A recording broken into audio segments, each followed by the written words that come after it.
আমরা আগের দিন গতকাল একদম গোড়ার একটা বাক্য পড়ছিলাম, সারাসিং বালজাকের যে ছোট গল্প, যেটা নিয়ে আমরা বলেছিলাম ক্লাসে যে বালজাক পরে একটা এন্টায়ার বুক লেন্থ স্টাডি যাকে বলে, গোটা বইয়ের একটা আলোচনা পরে করবেন 70 সালে SY-Z। সেই সারাসিং গল্পটা নিয়েই, গল্প থেকে একটা উদ্ধৃতি দিয়েই লেখকের মৃত্যু রচনাটি রলা বার্ট শুরু করেন এবং বলবার চেষ্টা করেন যে মাঝে মাঝেই এরকম হয়, সব ক্ষেত্রে হয়, সব ক্ষেত্রে হবেই, এরকম দাবি করছেন না, বা এটা না হলে সব বাতিল করে দেব তাও বলছেন না। বলছেন অনেক লেখাতে হয়, অনেক সময় হয় যে কার ভয়েস, অথরিয়াল ভয়েস যাকে বলে, অথরের সে ভয়েস টের পাওয়া যায় না, বুঝতে পারা যায় না, কনফিউশন তৈরি হয়, ধাঁধা তৈরি হয়, কে বলছে কথা, এই কে বলছে আর কে দেখছে, এই বাক্য দিয়ে বা এই প্রশ্ন দিয়ে ভেবেছিলাম আমরা আর তোমাদের ভার বাড়ালাম না শেষ পর্যন্ত। ওই যে 60 সালের প্রবন্ধের কথা বলেছিলাম ক্লাসে, বারবার বলেছি, অথর অ্যান্ড রাইটার, সেই প্রবন্ধেরও গোড়ার বাক্যটাই ছিল তাই, কে দেখছে আর কে বলছে। ওই কে প্রশ্নটা বার্টকে 1 দশক ধরে ভাবিয়েছে। লোকটা কে? ওটা কি একটা লোক, না একটা পজিশন, না এন্টায়ার সোসাইটি তার রিপ্রেজেন্টেটিভ, একটা রক্ত মাংসের লোক পূর্ণ দৈর্ঘ্য, তার আইডেন্টিটিটা কি? এই যে বার্টকে ভাবিয়েছে বলেই বারবার বার্টকে এই প্রশ্নে ফিরে যেতে হয়। তো এখানে ওই প্রশ্ন দিয়ে শুরু করেন বার্ট এই লেখা, এবং তারপর ধাপে ধাপে তাঁর বয়ান এগোতে থাকে, শেষ পর্যন্ত অথরের মৃত্যু। এখানে মৃত্যু কথাটা বুঝতেই পারছো, ফিগারেটিভ, সত্যি সত্যি গলা টিপে খুন করে দেওয়া নয়। মৃত্যু ডিসলিউশন, বিগলন, অথরিয়াল যে ক্যারেক্টার, অথরের যে দাপট, অথরের যে কেন্দ্রীয় ক্ষমতা, সেই ক্ষমতার বিগলন, এইটি বার্টের কন্টেনশন, এইটাই তার বলবার। লেখায় শেষ পর্যন্ত অথর বিগলিত থাকে। এটা বলতে গিয়ে ধাপে ধাপে অনেকগুলো এক্সাম্পল তৈরি করে দেন বার্ট। তোমরা যারা পড়েছো এই লেখা তারা খুবই খটোমটো বাংলা, আমি মাস্ট সে, থেকে ইংরেজিটা অপেক্ষাকৃত আমার মনে হয়েছে সহজবোধ্য, বাংলাটা ওখানে ফুঁকড়ে যাওয়া। তোমরা পারলে বাংলা আর ইংরেজি দুটো পাশাপাশি রেখে রেখে পড়ো, আমি দুটোই দিয়েছি অনেক কাল আগে, তাহলে হয়তো খানিকটা সুবিধে হবে। তো ধাপে ধাপে অনেকগুলো কথা বলতে বলতে বার্ট প্রথমেই বলেন, প্রথম ইম্পর্টেন্ট বালজাক ছাড়া আরো ইম্পর্টেন্ট যাদের নাম নিয়ে আসেন তাদের মধ্যে একজনের কথা আমি তোমাদের আগে বলেছি, তার নাম স্টেফান মালারমে। স্টেফান কথাটা বার্ট এখানে উল্লেখ করেন, মালারমে বলেছেন সে, কারণ তার ধারণা ছিল যে তার পাঠকেরা সবাই মালারমেকে জানেন, ফলে গোটা নাম বলা দরকার। স্টেফান মালারমে। স্টেফান মালারমে কি? স্টেফান মালারমে ফরাসি সিম্বলিস্ট কবি বলা যেতে পারে, যার কবিতা বুদ্ধদেব বসু, সুধীন্দ্রনাথ দত্ত যার কবিতা তর্জমা করেছেন বাংলায়, যাকে নিয়ে এন্তার লিখেছেন। তোমাদের পাঠ্য নেই বোধহয় এখন আর, এককালে ছিল, অনেকদিন আগে আমি মাঝে মাঝে এই প্রবন্ধটা পড়িয়েছি কখনো কখনো MA ক্লাসে। সেটা হচ্ছে কাব্যের মুক্তি বলে একটা প্রবন্ধ আছে সুধীন্দ্রনাথ দত্তের। এই কাব্যের মুক্তি প্রবন্ধের একেবারে গোড়ার বাক্যটা ভারী ইন্টারেস্টিং। কাব্য অনাদি এই বলে শুরু হচ্ছে, কাব্য অনাদি, আদি অন্ত নেই। তো সেখানেও এই মালারমের কথা প্রসঙ্গক্রমে এনেছেন। কিংবা তোমরা সংবর্ত পড়েছ, সংবর্ত তোমাদের পাঠ্য সম্ভবত, পাঠ্য না এমনি পড়েছ হয়তো। সংবর্ত কবিতাটা বলছি না, বইটার কথা বলছি, গোটা বইটা। সে বই সম্পর্কে, সেই বইয়ের প্রসঙ্গেও এটা খুবই বিখ্যাত একটা উক্তি, প্রায় মন্ত্রের মতন অনেক সময় বলা হয়। আধুনিক কবিতা নিয়ে যারা চর্চা করেন, তোমাদের যাদের আধুনিক কবিতা নিয়ে আগ্রহ আছে তারা নিশ্চয়ই জানো। সুধীন দত্তের এটা বয়ান, যে এক্স্যাক্টলি হুবহু কোট করতে পারছি না, একটা দুটো শব্দ এদিক ওদিক হবে, কিন্তু মোদ্দা কথাটাই মালার্মে প্রবর্তিত কাব্যাদর্শই আমার অন্বিষ্ট। স্টেফান মালার্মের যে কাব্যাদর্শ প্রবর্তন করেছেন তাই আমার অন্বিষ্ট, এই সুধীন দত্ত বলেছেন। এখন এই নিয়ে একটা বিরাট তর্ক হতে পারে, আমাদের সুযোগ নেই বাবা, সময় কম, তোমাদের ভাবতে বলবো পরে কখনো, নিজেরা ভেবে দেখো। এই লেখাতে রলাবার্ত মালার্মেকে গুরু মানছেন।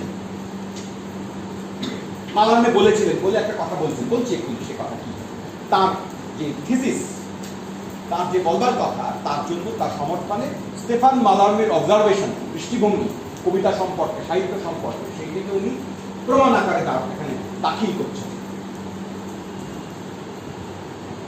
আর সুধীন দত্ত বলবার চেষ্টা করছেন, একাধিক জায়গায় বলেছেন, সংবর্ধর ভূমিকাতে স্পষ্ট করে বলছেন যে মালার্মে প্রবর্তিত কাব্যাদর্শই আমার অন্বিষ্ট।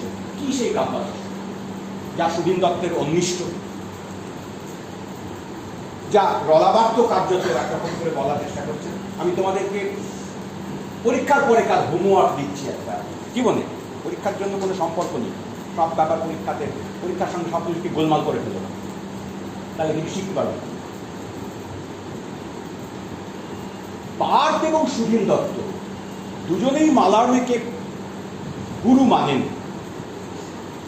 এই দুজনেই কি একই যুক্তিতে মালার্মেকে গুরু মানেন? সুধীন দত্ত মালার্মের যে কাব্যাদর্শকে অন্বিষ্ট তাঁর জীবনের লক্ষ্য বলে মনে করেন, সেইটাই কি বার্ত মনে করেন? অ্যাপারেন্টলি দুজনে একই কথা বলবেন। কেন না, ওই যে কাব্যের মুক্তি বলে যে প্রবন্ধের কথা বলছি তাতে, বা অন্য আর বহু জায়গায় সুধীন দত্ত মাঝে মাঝেই বলেন নৈরাত্ম, নৈরাত্ম, আত্ম তার আগে নই, নৈরাত্ম, নন সেলফ, এইকে প্র্যাকটিস করা হচ্ছে কাব্যের উদ্দেশ্য, কাব্যের কাজ, সাহিত্যের কাজ, নৈরাত্ম সিদ্ধি। এখানে বাদ যে কথা বলছেন তাও কতকটা ওই নৈরাত্ম সিদ্ধিরই মতন অ্যাটলিস্ট শোনাচ্ছে। তাই আত্ম নেই, আমি নেই, একে করতে হবে। এই যে ডেথ অফ দ্য অথরের কথা হচ্ছে, কোথায় চলে যাবে, এই অথরের মৃত্যু চাইছি, কামনা করছি, আসলে কবিতার মধ্যে, সাহিত্যের মধ্যে আমির মৃত্যু চাইছি। আপনি যা বলছেন মশাই, তাতে অত আমি আমি করলে হবে না, আপনার কথা কিছু বলছেন না, আপনি কেউ নন, এটা অ্যাকসেপ্ট করুন, যেমন মালার্মে করেছিলেন। সুধীন দত্ত এই কথাটা মালার্মেকে সামনে রেখে বলেন যে মালার্মে প্রবর্তিত কাব্যাদর্শ অনিষ্ট। কেন? মালার্মে কবিতার যে আমি, ইগো, অথর সেন্ট্রিক যে ফিলসফি, তাকে বাতিল করতে চেষ্টা করছি। আমিও তাই করার চেষ্টা করছি, আমি তা করতে চাই। নৈরাত্য সিদ্ধি তাই আমার লক্ষ্য, এবং এটি যে কোনো আধুনিকের লক্ষ্য হওয়া উচিত বলে উনি দাবি করছেন। ওদের দাবি যুক্তিযুক্ত কিনা, এটা সকলের মান্য কিনা, সকলের তাই করা উচিত কিনা, সে প্রশ্নে আমরা যাচ্ছি না। এটা না হলে হবে না। এরকম কোনো ডিকটাম, এরকম কোনো নির্দেশিকা, কোনো স্ক্রিপচার যাকে বলে এই করো নাহলে কবিতা হবে না, একে এরকম না করলে কবিতা বলবো না, এরকম কথা বলছি আমি তো বলছি না। আমি শুধু বুঝবার চেষ্টা করছি যে ওরা কি এইটা বলছিলেন, সুধীন দত্ত কি এইটা বলতে চেষ্টা করছিলেন যা বাদ বলছেন? আমরা মালার্মে নিয়ে আরো 5 কথা বলতে পারতাম, বলা যায়, বলা হয়তো হয়তো বললে ভালোই হতো, কিন্তু আমাদের এই টেক্সটে থাকতে হবে। ফলে মালার্মে সম্পর্কে এটুকুই আপাতত বলা যে মালার্মে বলবার চেষ্টা করছেন যে কবিতায় ভাষাই আসল লেখক, বা মালার্মের যে কথাটাকে রিপ্রেজেন্ট করে সেটা হচ্ছে এইটা, যে কবিতায় ভাষাই আসল লেখক। কেন অথরের বিরুদ্ধে এত রাগ বাড়তে, কেন অথরকে টেনে হিঁচড়ে নামাতে চান সিংহাসন থেকে, তার একটা তৎসাময়িক রাজনৈতিক কারণের কথা আমরা উল্লেখ করেছি আগে, সম্ভাবনার কথা, কারণ বলা মুশকিল, হতে পারে না, হতে যে পারে তার একটা পরোক্ষ প্রমাণ লেখার মধ্যে পাবো। মাঝে মাঝে আমরা দেখবো, দুবার অন্তত এই টেক্সটের মধ্যে বলা আছে অথর গড, অথর তার সঙ্গে গড একে মিলিয়ে দেওয়া আছে, হাইফেনে। লেখক এই অর্থে লেখক, অথর অর্থে লেখক, যেন লেখার ঈশ্বরের মতন, আর যে আধুনিক ঈশ্বর অবিশ্বাসে নেমেছে সে অথর অবিশ্বাসেও নামতে পারে।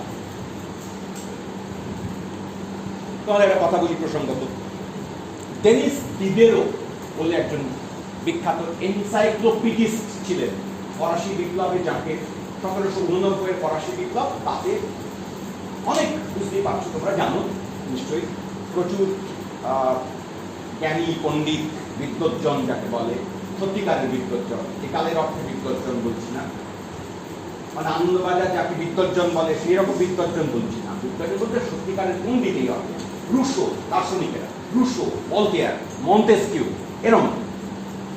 তো তাদের প্রচুর কন্ট্রিবিউশন ছিল ফরাসি বিপ্লবের যে হই হট্টগোল, তার যে দার্শনিক বয়ান তাতে। তো তার পিছনে এরকম ডেনিস ডিদেরো এনসাইক্লোপিডিস্ট, মহাজ্ঞানী মহাপণ্ডিত পৃথিবীর, বলার অনেকে বলেন যে ইনি সম্ভবত প্রথম এনসাইক্লোপিডিয়ার রচয়িতা বিশ্বকোষে। তো তার ইন্টারেস্টিং কথা একবার পড়েছিলাম আমি, দিদেরও পড়িনি বাবা, আমি এটা পড়েছিলাম উৎপল দত্তের বিখ্যাত একটা বই আছে, অনেকেই পড়েছো তোমরা, আষাঢ় ছলনে ভুল, পড়েছো না কেউ কেউ? পড়নি? পড়েছো? যারা পড়েছো তারা খুব ভালো, যারা পড়নি তারা অবশ্যই দ্রুত গতিতে পরীক্ষা শেষ হলেই পড়ে নিও। না ওই একই নামে তো আরো 5টা বই থাকতে পারে। আষাঢ় ছলনে ভুলি গোলাম মুর্শিদের যে বই, সে বইটা মূলত মাইকেল মধুসূদনের জীবন, আর এই আষাঢ় ছলনে ভুলি উৎপল দত্ত, সেইটে মধুসূদন এবং দীনবন্ধু মিত্র এবং বাংলা নাটকের হাল হকিকত 19 শতকে, তার একটা বিশ্লেষণ, এবং নামটা এক, লেখক এবং বই আলাদা। তো এই বইটা পড়ে দেখো, আমি ওইখানে উৎপল দত্তের রচনাতে উদ্ধৃতি থেকেই এটা জেনেছিলাম, ফলে আমি সরাসরি ডেনিস ডিদেরো পড়িনি। তাতে ডিদেরোর একটা কথা উৎপল দত্ত কোট করছেন সেখানে, বা রেফার করছেন, কোট করছেন না, যে ডিদেরো বলেছিলেন কথাটা এরকম, যে যখন দেখা যায় মানুষ ঈশ্বরের বিরুদ্ধে প্রতিবাদ করছে বা ঈশ্বরকে সন্দেহ করছে, তখন বুঝতে হবে যে এর পরের ধাপে রাজার বিরুদ্ধে প্রতিবাদ করবে। আবার ভাইস ভার্সা, উল্টোটাও, রাজার বিরুদ্ধে যখন প্রতিবাদ করতে নেমেছে কেউ দেখা যাবে, তাহলে বুঝতে হবে যে কদিন বাদে ঈশ্বরের বিরুদ্ধেও নামবে। কারণ রাজা সাধারণভাবে ঈশ্বরের প্রত্যক্ষ বা পরোক্ষ প্রতিনিধি। আসলে রাজার বিরুদ্ধে প্রতিরোধ বা প্রতিবাদ মানে অথরিটির বিরুদ্ধে প্রতিরোধ। আর একবার যদি তুমি অথরিটির বিরুদ্ধে মুখ খুলে ফেলো, তাহলে তুমি অথরিটির সর্বোচ্চ সীমা, কে শ্রেষ্ঠ অথরিটি, গড, তার বিরুদ্ধেও তুমি কথা বলবে। তো এই টেক্সটের মধ্যে যখন অথর সম্পর্কে কথা বলেন বারে বারে, দুবার অন্তত পক্ষে বার অথর বলার সঙ্গে সঙ্গে গডের কথা টেনে নিয়ে আসেন, অথর গড, এবং বলেন যে ঈশ্বরের সম্পর্কে আমাদের যে ধারণা তা যদি মাথায় রাখি, তাহলে এটাও আমাকে মানতে হবে, তাহলে এটাই আমি অ্যাকসেপ্ট করব। এই যে অথরিটি সম্পর্কে কথা বলতে গিয়ে, অথর সম্পর্কে, কর্তৃত্ব সম্পর্কে, ব্যক্তি কর্তৃক কর্তার সম্পর্কে কথা বলতে গিয়ে বার্ট মালার্মের কথাতে আসেন, কিন্তু তার আগে এই কথা বার্ট বলেন যে আচ্ছা, ওটা ব্যাপারটা কি বরাবরই এরকম অথর সেন্ট্রিক ছিল? এই যে আমরা লেখা পড়লেই অথরের দিকে হাত বাড়াই, এরকম কি ছিল বরাবর? বলছে না, ছিল না। এই যে অথর কেন্দ্রিকতা শেষ পর্যন্ত যে কোনো লেখা সম্পর্কে, লোকটা কে লিখেছে, আচ্ছা লোকটা কি খেত, আচ্ছা লোকটা কোথায় বাড়ি, আচ্ছা লোকটা কি জামা কাপড় পরতো, আচ্ছা কার কার সঙ্গে সম্পর্ক ছিল, আচ্ছা কার কার সঙ্গে সম্পর্ক ছিল না, এগুলো সব জান। তারপর লেখাটা পড়ে এবার লেখার সঙ্গে মেলা, মিলিয়ে বল এই হচ্ছে লেখার মানে। এইটা কি বরাবর ছিল? বলছেন না, বরাবর ছিল না। এই ব্যাপারটা শুরু হয়েছে, ওখানে বসেছিল বাবা, ঠিক করে বস, ওরকম করে বসলে। এটা মূলত বার্ট প্রপোজ করছেন, প্রস্তাব করছেন, এটা এসেছে রেনেসাঁস রিফরমেশনের পর থেকে। তার আগে পর্যন্ত লেখক নিয়ে কেউ মাথা ঘামাত না, লেখা নিয়ে মাথা ঘামাত। প্রাচীন গ্রিক নাটকের দিকে দেখো, প্রাচীন গ্রিসে কে লেখক, কি খেতে পড়তো, কোথায় তার বাড়ি ঘর, তোর তার ডায়েরি আছে কিনা, তার জার্নাল লিখে কিনা, সে ফুটনোট রাখে কিনা, এসব কথা কি কোনো দরকার ছিল? এই যে একটা কথা প্রসঙ্গত মনে পড়বে তোমাদের, এই পোয়েটিক্স পড়াবো বলে একটু ওল্টাতে পাল্টাতে হচ্ছিল অনেকদিন আগে পড়া, তার একটা মজার ব্যাপার দেখলাম জানো। এই যে পোয়েট আমরা বলি, পোয়েট কবি বড় অর্থে, ভারতীয় পদ্ধতিতে কবি বড় অর্থে সাহিত্যিককে বোঝায়। এই পোয়েট কথাটা ইংরেজিতে এলো কোথা থেকে, এটার পিছনে নিশ্চয়ই তোমরা জানো, অনেকেই জানো, কিন্তু না জানলেও, যে মূল কথাটা হচ্ছে গ্রিক পোয়েসিস, পোয়েসিস এবং তার সঙ্গে সঙ্গে পোয়েটেস, পোয়েটেস টি নয় পোয়েটেস, যার থেকে পোয়েট্রি, পোয়েটিক্স, পোয়েট এসব শব্দ পরপর নিষ্পন্ন হয়েছে। তো প্রাচীন গ্রিক ভাষায় এই পোয়েসিস আর পোয়েটেস এর মানে কি ছিল, কি বোঝানো হতো, কাকে কার কি বলা হতো? আমরা তো এখন জানি পোয়েট কথাটা বললেই ওরা পোয়েট আছে, আমরা বলি না মাঝে মাঝে, মানে একটা ব্যাপার আছে আর কি, ওরা একটা বেশ ক্যাপাবিলিটি আছে। শেলির পদ্ধতি অনুযায়ী, রোমান্টিক কাব্যাদর্শ অনুযায়ী পোয়েটকে শেলিরা বলবার চেষ্টা করবেন আনঅ্যাকনোলেজড লেজিসলেটার্স অফ দ্য ওয়ার্ল্ড, পৃথিবীর অস্বীকৃত শাসনকর্তা, অর্থাৎ গড। পোয়েটরা আসলে গড, কবিরা ঈশ্বর, ঈশ্বরের প্রতিনিধি। কিন্তু প্রাচীন গ্রিসে পোয়েসিস মানে যে action, the very process of poetry writing, poiesis, এইটার আদর অর্থ ছিল গ্রিকে মেকিং, মেকিং, মেকিং বানানো। আর পোয়েট হচ্ছে যে পোয়েটের আদর অর্থ ছিল মেকার। কারণ এই যে পোয়েট সম্পর্কে আমরা একটা বেশ স্বপ্নালু ঢুলু ঢুলু মুদে আসা আঁখি কোচের একটা ব্যাপার মধ্যে মধ্যে রাখি, বড় বড় গাড়ি, ঘাড়ে ঝোলা ব্যাগ, উলো ঝুলো চুল, পাঞ্জাবি সারা পরেন না, কোচের যেরকম ধারণা মাঝে মাঝে কবি সম্পর্কে আমরা বানিয়ে রেখে এখনো পর্যন্ত রাখি অনেক ক্ষেত্রে, এগুলো কমে এসেছে। শ্রীজাত লাইনের কবিদেরও ডাক হয়, কবিদেরও মোবাইলে তারা খসখস করে লেখে, কবিরাও এখানে সেখানে সিনেমা শোয়ে হয়ে যায়। এসব দেখে শুনে আমাদের একটুখানি ধারণা আস্তে আস্তে বদলাচ্ছে বটে, কিন্তু জয় গোস্বামী পর্যন্ত কবিদের দেখে আমাদের কি মনে হতো যে তাকাই না, মানে এখানে তাকাচ্ছে কোথায় মন পড়ে আছে এরকম বোঝে। আর ওই ঝুলো ব্যাগ, চুলদারির ধরন একরকম, এসব ধারণা করতে করতে আমরা কবি বানাই। কিন্তু কবি যে আসলে মেকার,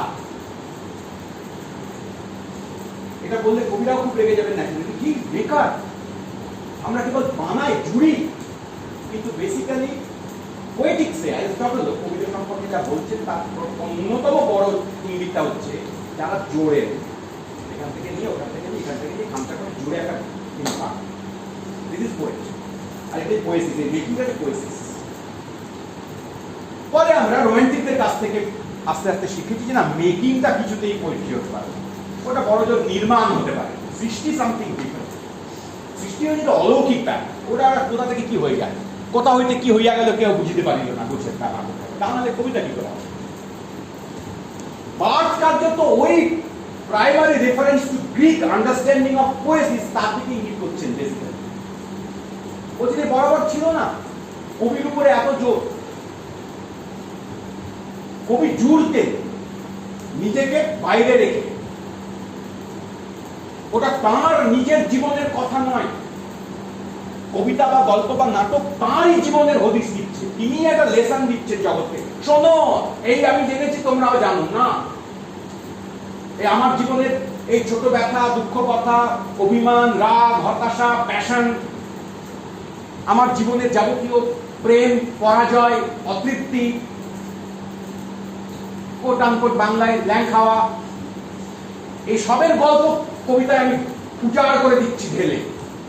এবার পাঠক তুমি এসে ওই যে আগের দিন শব্দ বলেছিলাম, এই শব্দটা এখানে আছে, ডিসাইফার, সাইফার দাদা, ডিসাইফার ধাঁধা মোচন, এই খুলে খুলে দেখছি। আচ্ছা তুমি এরকম একটা প্যাকেজ দিয়েছো, এবার এই প্যাকেজ খুলতে খুলতে বলছে এইটার মানে এই ধরা। কবি কেবলমাত্র তার গোটা জীবনের ব্যক্তিগত অনুভূতি, আকাঙ্ক্ষা, চাহিদা, অভিজ্ঞতা, সেগুলোকে একটা প্যাকেজিং করে জুড়ে মুড়ে রংচঙে কাগজ দিয়ে মুড়ে অফার করছেন পাঠককে, আর পাঠক বসে আছে কেবলমাত্র ওটা খুলে ওই মিনিং তার ভেতরে যেটা 7 রাজা ধন 1 মানিক ভরা আছে ওইটিকে বের করে পেয়েছি বলে বলবে। এ ছিল না।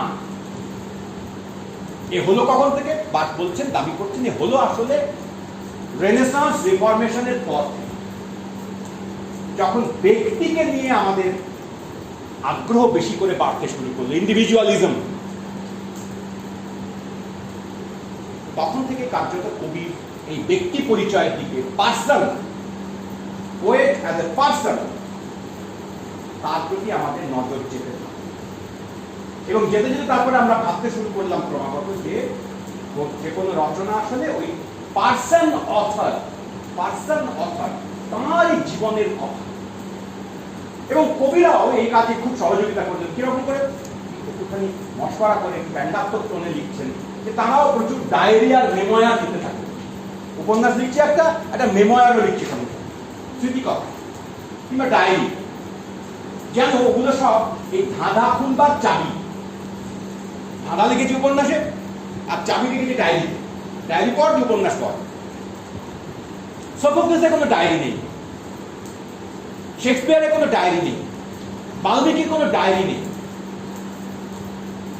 তাহলে এই আধুনিক তথাকথিত যা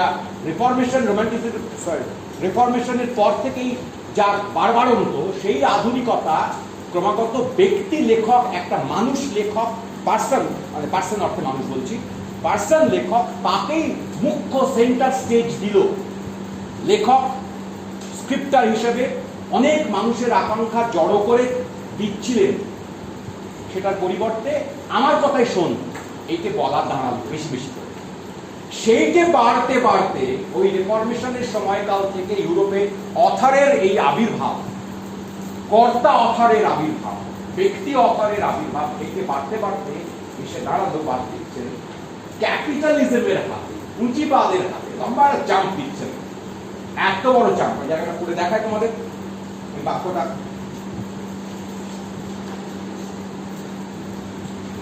আমি ইংরেজিটা পড়ছি বাবা, হ্যাঁ, বাংলা খুবই খারাপ, তোমরা একটুখানি পরে রিলেট করে নি। আচ্ছা, বাংলাটাও একবার একটু দেখিয়ে দেবো কোন জায়গাটা আছে। মানে বাংলাটা বেশিক্ষণ পড়া যায় না, খুবই ঘটনা। বাক্য কোথায় শুরু হচ্ছে কোথায় শেষ হচ্ছে এটা মাঝে মাঝে টের পাওয়া মুশকিল। ইংরেজি লেখাটা দ্বিতীয় প্যারাগ্রাফের শেষের দিক থেকে পড়ছি। In ethnographic societies, the responsibility for a narrative is never assumed by a person, but by a mediator.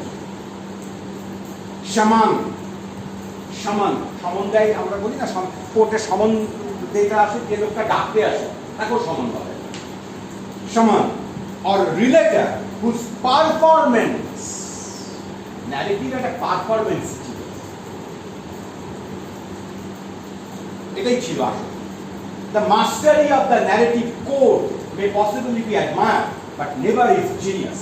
কি দারুণ করে বলল, এটা প্রশংসা করা হলো, কিন্তু ওই ব্যক্তিটা একটা জিনিয়াস, প্রতিভাধর, এইটা বলার চল ছিল। সফোক্লিস অসম্ভব চমৎকার গল্প বলতে পারে, এটা ছিল। সফোক্লিস বলে জিনিয়াস, এটা ছিল। বাল্মীকি অসম্ভব গল্প বলেছে চমৎকার, বাল্মীকি বলে জিনিয়াস। বাট দাবি করছি সবটা সত্যি নয়। আমাদের দেশে ক্ষেত্রে কবির ধারণা একটু ডিফারেন্ট। বার্থের ধারণা ইউরোপের পার্সপেক্টিভে ব্যাখ্যা করছে, আমাদের দেশের সঙ্গে পুরোপুরি মিলবে না। কারণ আমাদের দেশে কবি কথাটা ঈশ্বরের একটা অ্যাডজেক্টিভ, ঈশ্বরকেও কবি বলা হয়েছে আমাদের পুরনো শাস্ত্রে, ঈশ্বরই কবি। ফলে নির্মাণ সৃষ্টির যে ধাঁচাটা ইউরোপের ক্ষেত্রে প্রাসঙ্গিক, ভারতের ক্ষেত্রে ততটা প্রাসঙ্গিক নয়। সেটা অন্য একটা আলোচনা প্রশ্ন, আমাদের এখানে যাব। The author is a modern figure. এটা বাংলাতে তোমরা দেখো, হ্যাঁ, লেখক আসলে এক আধুনিক ধারণা।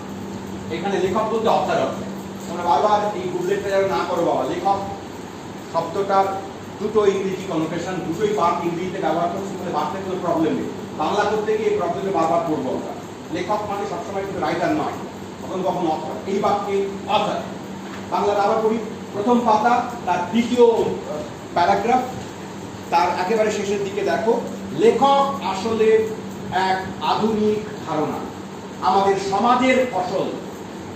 অন্তত ইংরেজ অভিজ্ঞতাবাদ, ফরাসি যুক্তিবাদ আর রিফরমেশনে ব্যক্তিগত বিশ্বাস থেকে উৎপন্ন হয়ে যে পরিসরে আমরা ব্যক্তির সম্মান আবিষ্কার করেছি, বা আরো সম্ভ্রমের সঙ্গে বলতে গেলে ব্যক্তি মানুষের সম্মান আবিষ্কার করেছি, সেটুকু ক্ষেত্রে তো বটেই। এটি আমি কথা বলছি। আধুনিক ধারণা মানে কবেকার আধুনিক? Post reformation. লেখকের ধারণা এই অথার অর্থে এই যে তার আগে ইউরোপে তেমন চর্চিত ছিল। তাই সাহিত্যের ক্ষেত্রে এই প্রত্যক্ষবাদ, এই লাইনটা যদি বলছিলাম এখন ভালো করে খেয়াল করো, সাহিত্যের ক্ষেত্রে এই প্রত্যক্ষবাদ যা পুঁজিবাদী আদর্শের সার ও পরাকাষ্ঠা। সার ও পরাকাষ্ঠা। সার কি? এসেন্স। পরাকাষ্ঠা কি? Highest form. এটাই পুঁজিবাদের এসেন্স, মূল কথা। আর এটাই পুঁজিবাদের সর্বোচ্চ প্রকাশিতব্য ব্যাপার। কি না, একটা প্রডিউসার, একটা পজেশনের লোক না, এটা আমার। বাট এই জায়গাটা মারাত্মক একটা অবজারভেশন বলে আমি মনে করতে চাই।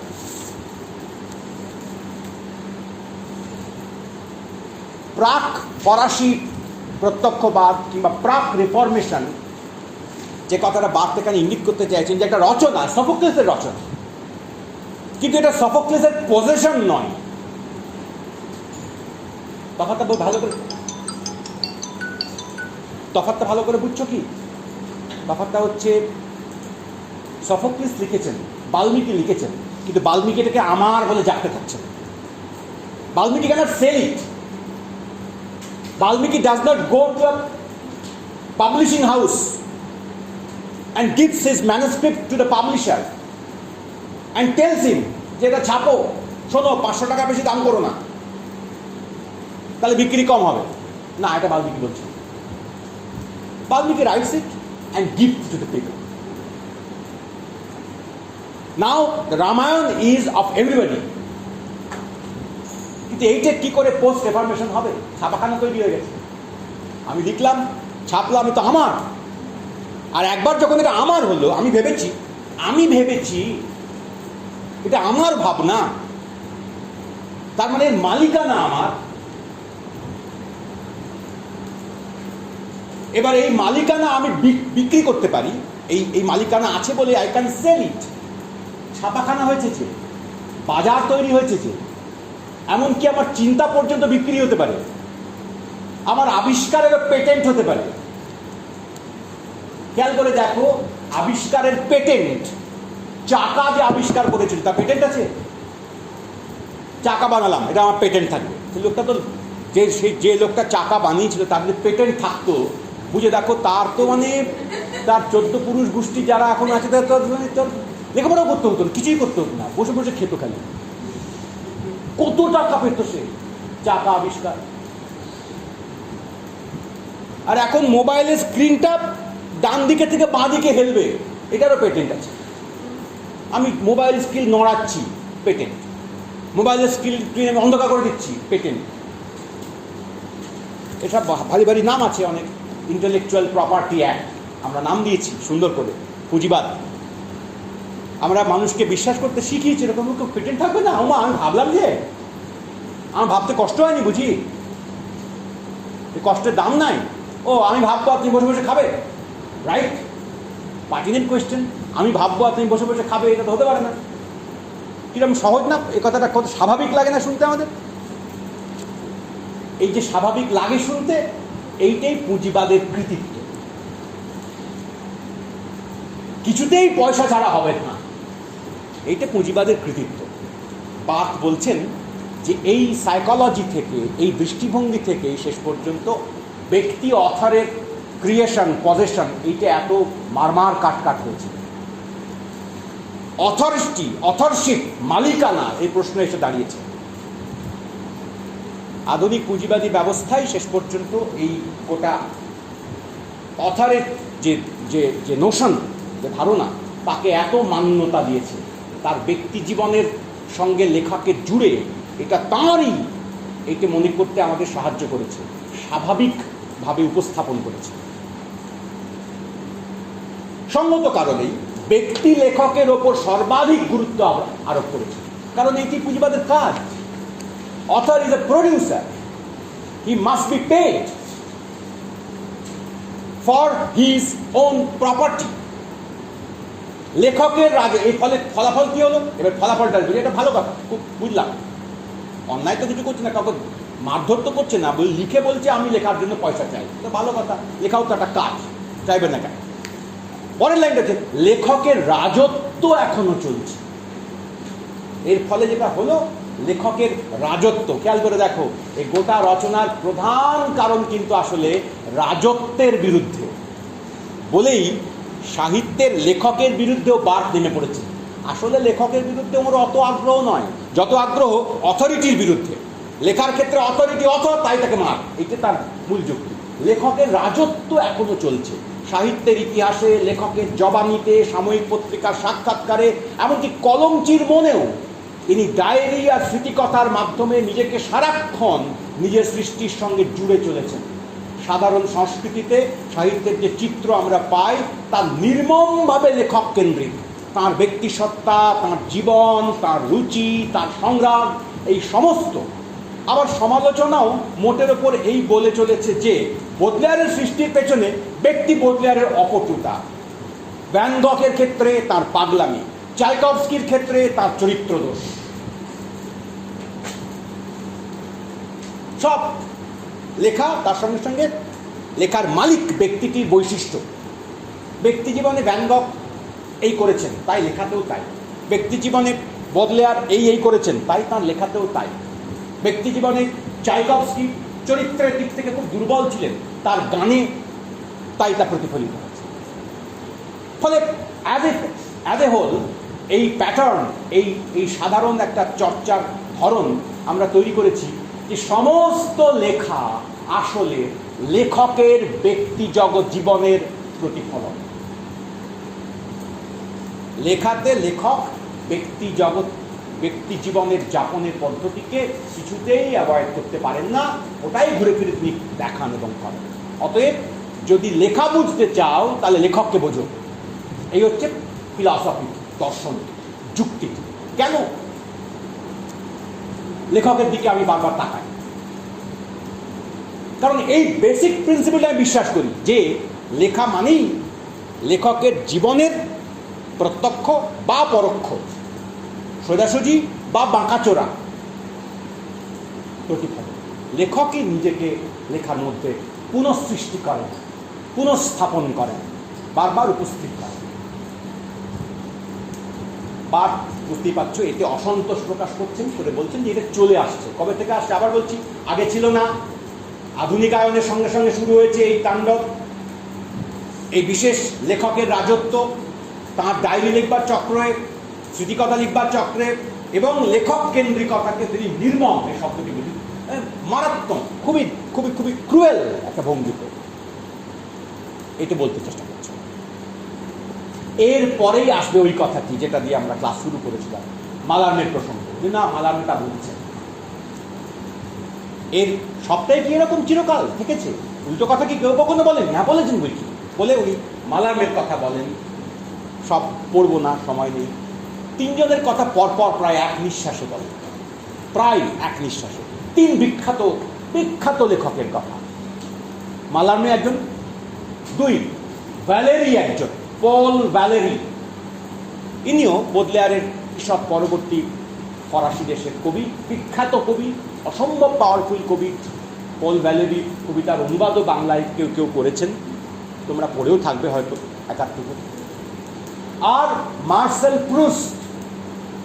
মার্সেল প্রুস্ট অসামান্য ঔপন্যাসিক,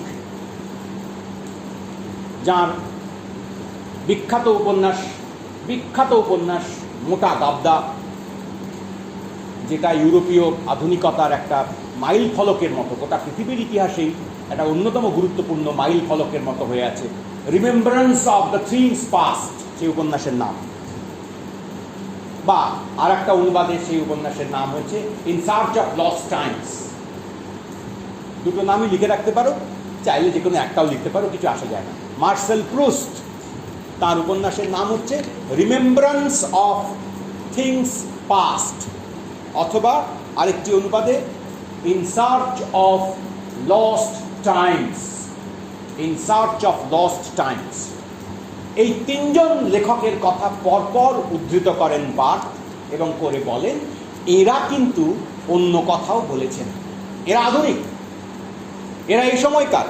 এই তিনজনই কিন্তু 19 এবং 20 শতকের লেখক, মালার্মে, ভ্যালেরি এবং প্রুস্ট।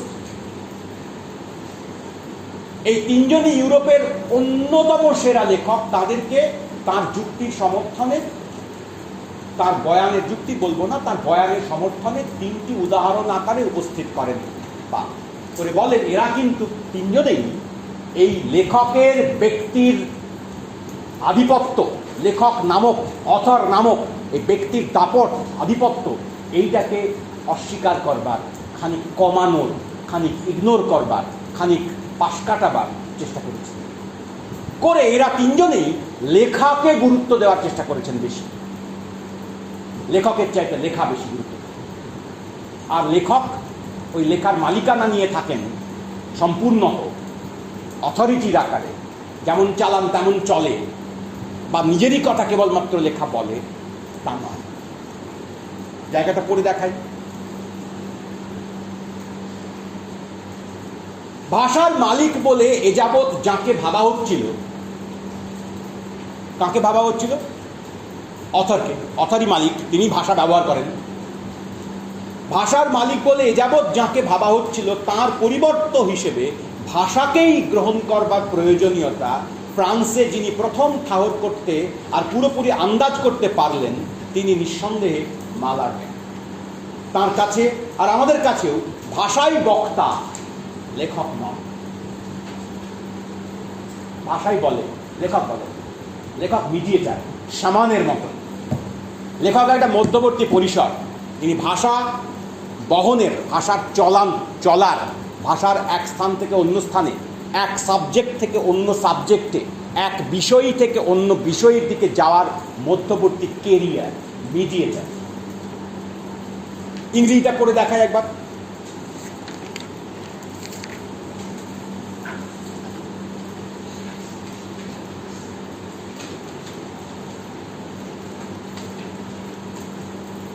In France, Mallarmé was doubtless the first to see and to foresee, মজা করেছেন খানিকটা, সি এবং ফোরসি দেখতে পেলেন এবং অনুধাবন করতে পারলেন, ভবিষ্যতেও দেখলেন।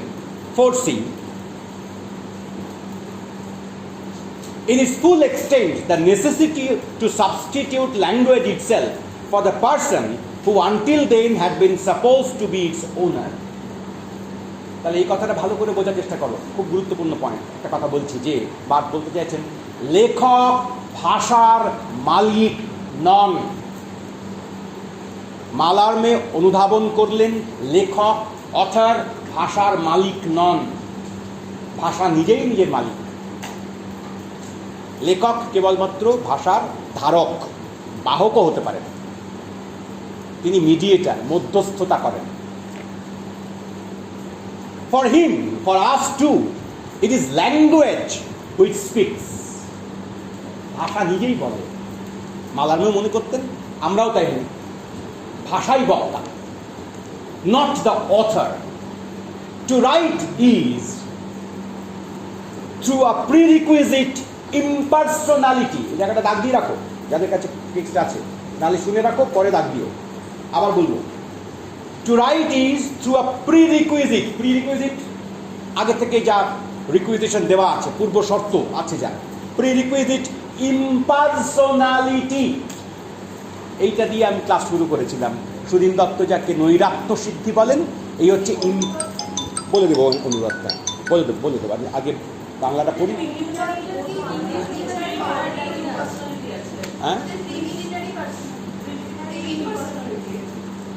বুঝতে পারছি না।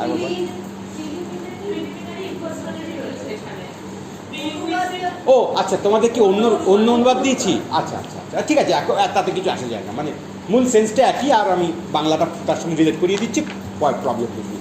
আমি যে ট্রান্সলেশনটা থেকে পড়ছি এটা তোমাদেরকে দিইনি। ও কিন্তু আমি তাহলে কোনটা থেকে পড়ছি? ও হিট, আমি পড়ছি এসি, ঠিক আছে এটাও দিয়ে দেবো, দুটোই দিয়ে দেবো, কি আছে, ওটাও থাকলো এটাও থাকলো, বেশি চাপ হয়ে যাবে? ও কোনো ব্যাপার না, একই দাগ দিয়ে রাখো, ওটাই ভালো। সেন্সটা শোনো তাহলে আবার বুঝতে শুরু। To write is through a prerequisite impersonality, একটা ইম্পার্সোনালিটি, নৈরাত্য, অবজেক্টিভিটি, পার্সোনাল নয়। Not at all to be confused, পরে ব্র্যাকেট দিয়ে লিখছেন। ইম্পার্সোনালিটি বলার পরই বার্তের মনে হয়েছে যে আরে এ তো মার্ক্সবাদীদের হাতে চলে যেতে পারে ব্যাপারটা, কারণ মার্ক্সবাদীরাও একরকমের ইম্পার্সোনালিটি, অবজেক্টিভিটির কথা বলে। তোমাদের মনে আছে বালজাকের লেখা কোট করে বারবার এঙ্গেলস বলবার চেষ্টা করছিলেন যে অবজেক্টিভ হতে হবে, অবজেক্টিভ হতে হবে, আপনার যা মনে হচ্ছে তা লিখে দেবেন না, যা ইচ্ছা তাই আপনি করতে পারেন না, হাতে কলম পেয়েছেন বলে। গল্পের গরুকে গাছে উঠিয়ে দেবেন, কারখানায় লাল ঝান্ডা পুঁতে দিলেন ফটাস করে, অগ্নি বিপ্লব হয়ে গেল, হবে না।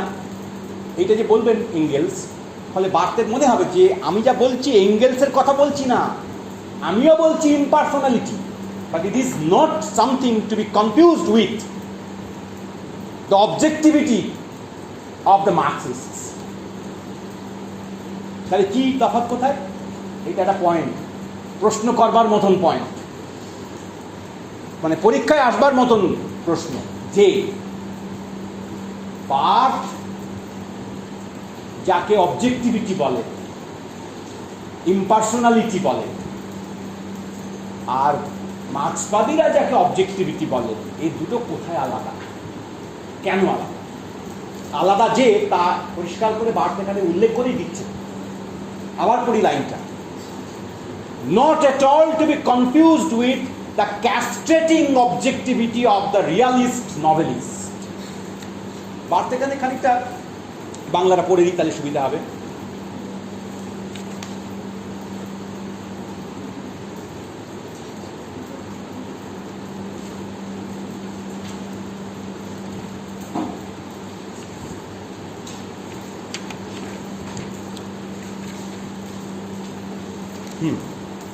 দ্বিতীয় পাতার মাঝামাঝি, তার কাছে আর আমাদের কাছেও, তার কাছে মানে মালার্মের কাছে, ভাষাই বক্তা, লেখক নন।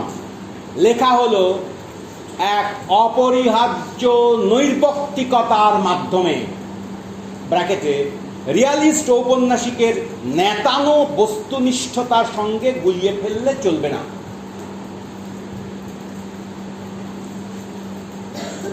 এখানে দুটি শব্দ নিয়ে কথা বলতেই হবে।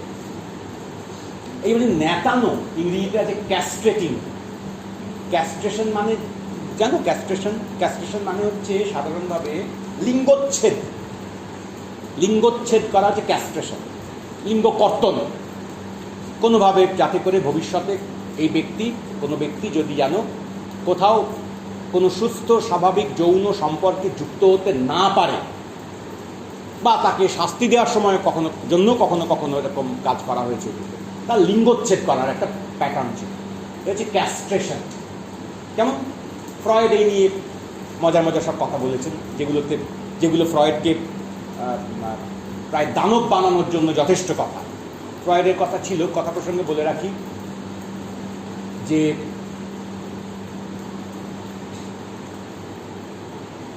বাচ্চা অবস্থাতেই শিশু পুরুষ এবং শিশু মেয়ে, মানে বাচ্চা ছেলে আর বাচ্চা মেয়ে, এই দুজনের ক্রমশ বড় হয়ে ওঠার অনেকগুলো স্তর সম্পর্কে কথা বলতে গিয়ে, যেমন তোমার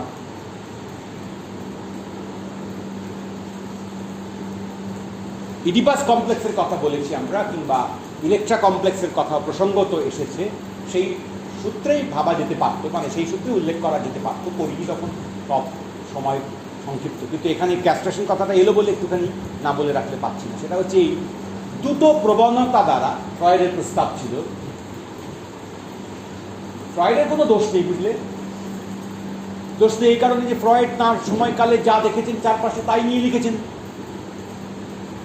দোষ হচ্ছে আমাদের, যারা ফ্রয়েড বলেছেন বলে পৃথিবীর উত্তর মেরু থেকে দক্ষিণ মেরু পর্যন্ত সব মানুষের ক্ষেত্রে এটা সত্য বলে সাহেব বলেছেন, বাবু ফ্রয়েড বলেছেন, তাই কি কখনো মিথ্যে হতে পারে?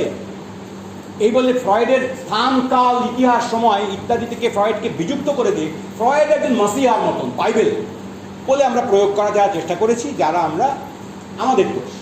ফ্রয়েড তার সময় যা দেখেছেন তাই ভিত্তিতে থিওরি খাড়া করেছেন, প্রবলেম নেই। তো ফ্রয়েডের বক্তব্য ছিল এরকম যে দুটো প্রবণতা শিশুদের অবস্থা থেকেই মানুষকে তাড়না করে। একটা হচ্ছে ক্যাস্ট্রেশন অ্যাংজাইটি, আর একটা হচ্ছে পেনিস এনভি। শিশু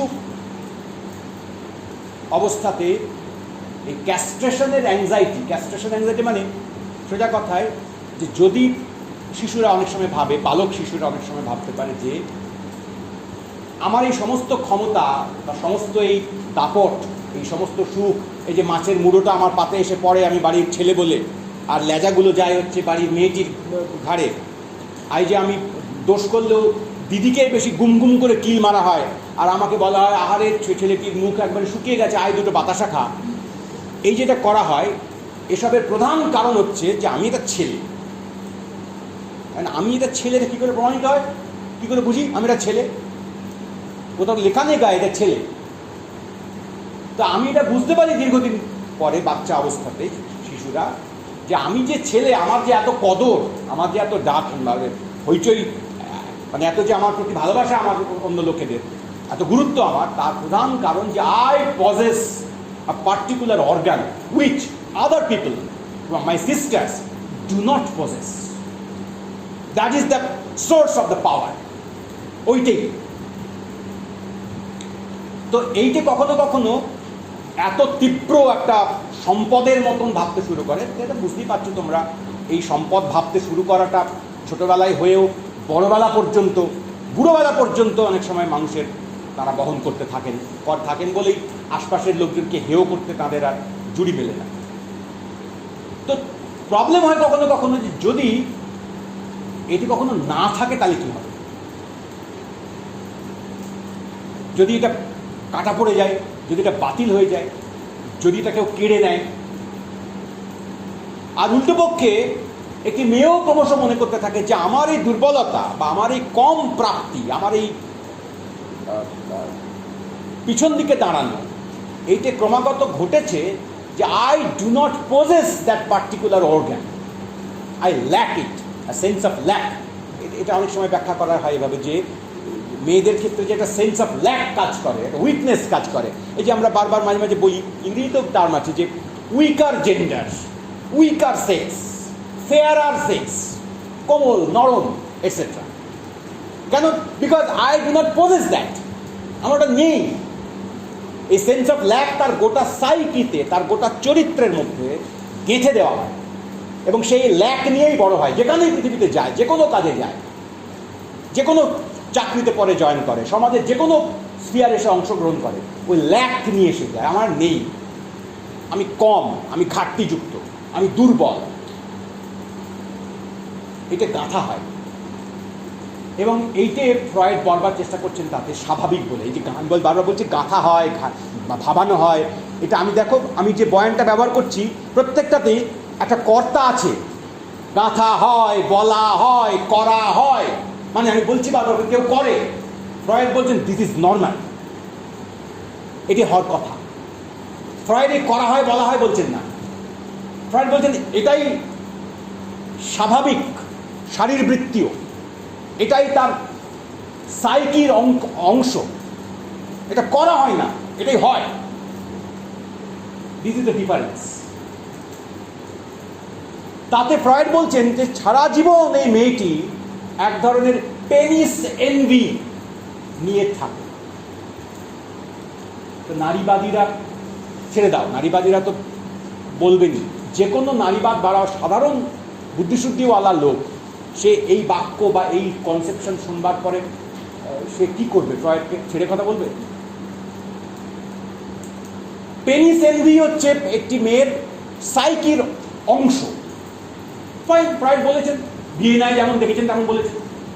তো এই কথাটাই আফ্রিকাতেও সত্যি হবে, এই কথাটা আমার সারগাছিতেও সত্য হবে, এই কথাটা আমার পুরুলিয়াতেও সত্য হবে। তো এই ক্যাস্ট্রেশনের কথা এলো বলে ফ্রয়েডের কথাটা আমি প্রসঙ্গক্রমে তুললাম, যে ক্যাস্ট্রেশন অ্যাংজাইটি একটা টার্ম বেসিক্যালি থাকে সবসময় ফ্রয়েডের সম্পর্কে, নারীবাদীদের বা আরও অনেক অন্য বাদীদেরও মূল অভিযোগের একটা বড় জায়গা হচ্ছে এই যে ফ্রয়েডের সমস্ত এই চিন্তাভাবনাগুলোর ভেতরে শেষ পর্যন্ত এক ধরনের অবসেশন যেন একটা আছে, একটা চূড়ান্ত অবসেশন যেন কাজ করে, যে সমস্ত আলোচনার অভিমুখটা শেষ পর্যন্ত গিয়ে ওই স্বাভাবিক যৌনতার প্যাটার্নে গিয়ে পৌঁছবে। যাক, তো বলছেন রিয়ালিস্ট ঔপন্যাসিকের ক্যাস্ট্রেটিং যে অবজেক্টিভিটি তার সঙ্গে গুলিয়ে ফেলবেন না। ক্যাস্ট্রেটিং অবজেক্টিভিটি মানে জোর করে, স্বাভাবিক নয়। ক্যাস্ট্রেটিং মানে লিঙ্গ কর্তন করা হয়েছে, কেটে ফেলা হয়েছে জোর করে বাইরে থেকে। এই যে অবজেক্টিভিটি রিয়ালিস্ট নভেলিস্টরা পারফর্ম করে, ওখানে ওরা এই তফাৎটা বোঝো, রিয়ালিস্ট নভেলিস্টরাও একরকমের নৈরাত্য সাধনা করেন, কিন্তু সেই নৈরাত্য সাধনা বার্তের দৃষ্টিভঙ্গিতে নেতানো বা ক্যাস্ট্রেটিং বা ওই ব্যঙ্গটুকু বাদ দিয়ে আমরা বলতে পারি অস্বাভাবিক, জোর করে বানানো। সেখানেও আসলে অথার আছেন, অথার থেকে বলছেন শোনো অথার আছো, অথারকে জাপটে ধরে রাখো, যেতে দেবো না। এই অর্থে ক্যাস্ট্রেটিং, এই অর্থে নেতানো, এই অর্থে জোর করে চাপানো। এঙ্গেলস বলছেন অথার তো আছেনই, কিন্তু অথার তাকে সংযমী হতে হবে, যা চাইছে তা করলেও চলবে না। বার্থ বলছেন আমি তা বলছি না, আমি বলছি অথার নেই, কিল দ্য অথার। ফলে আমার কথাটা অবজেক্টিভিটির, রিয়ালিস্ট নভেলের যে অবজেক্টিভিটি পারফর্ম করার কথা এঙ্গেলস বলছেন তার সঙ্গে মিলবে না। এঙ্গেলস বলছেন there is an author, but he the author must perform objectivity, must control himself. নিজেকে তিনি বয়ে যেতে দেবেন না, যা খুশি তাই করতে দেবেন না, তাকে সংযম রাখবেন, নিয়ন্ত্রণ করবেন। এইটাই শিল্প। ওইটা ছিল এঙ্গেলসের কথা, রিয়ালিস্ট নভেলিস্টদের কথা। আর আমি বলছি বা নেতানো নয়, আমি বলছি অথারকে গোড়া থেকে বাদ দাও, ও থাকলেই গন্ডগোল করবে। এই থেকে দেখতে গেলে বার্থের পজিশন খানিকটা অ্যানার্কিস্ট। অথার গন্ডগোল করছে, অথারকে বাদ গুলি করে। ব্যাপারটা দেখো, তোমাদের বলছিলাম যে তিনটেই লেখা আমরা কেন একসঙ্গে তোমাদের পড়াবার চেষ্টা করছি। একটা থিওরি বলল যে অথারই সব অথারের জীবন, তার ফ্যান্টাসি, তার ছোটবেলা, তার জীবন, তার এক্সপ্রেশন, তার কাতরতা, সেগুলোই সব লেখার মধ্যে কিলবিল করে বেরোয়।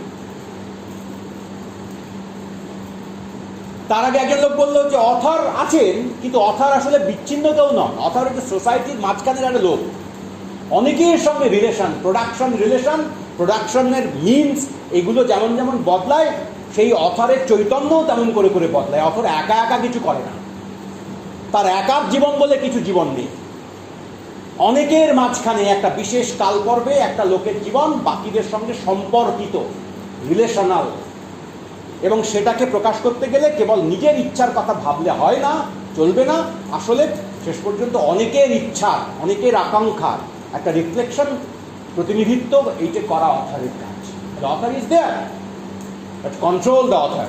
কে কন্ট্রোল করবে? Author himself. আর এ এখন এসে বলছে যে অথারই নষ্টের মূল, অথারকে গুলি মারো, অথারকে হটাও, অথার নেই। অথারই সব করে, অথার কিচ্ছু করে না, অথার বদমাইশ। তাকে সরিয়ে দিলে ভাষাই সব কাজ করছে। সমাজ না, বস্তুবাদীদের, অবজেক্টিভিস্টদের, মার্কসিস্টদের, মেটেরিয়ালিস্টদের ওই লাইনেও যাব না। অথার থাকলেই সে গোলমাল পাঠাবে। বুঝছো, তিনটা আলাদা আলাদা ধরনের। একটা ধরনের যে ক্রিটিসিজম, তাকে আমরা মূলত বলবার চেষ্টা করব মার্কস এঙ্গেলসের ঘরানা অনুযায়ী বলার চেষ্টা করব, মূলত বলার চেষ্টা করব। আরও অনেক আছে, একটা বলব সোশিওলজিক্যাল, সমাজতত্ত্ব ভিত্তিক সমালোচনা। দ্বিতীয়টাকে আমরা মূলত বলবার চেষ্টা করবো, আরও অনেক কিছু আছে, কিন্তু মূলত বলবার চেষ্টা করবো যে লেখকের জীবন কেন্দ্রিক, বায়োগ্রাফি ভিত্তিক সমালোচনা।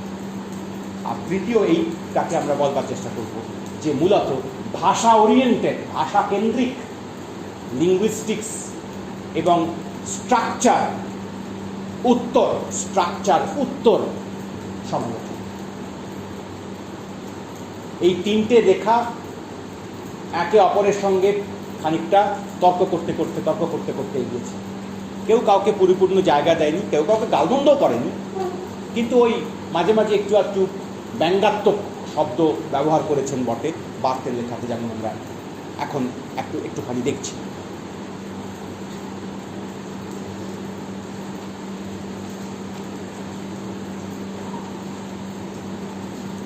লেখকের এই গোটা পরিচিতি দেওয়ার পরে জাম্প করে চলে যাব প্রুস্টের প্রসঙ্গ, আর ওই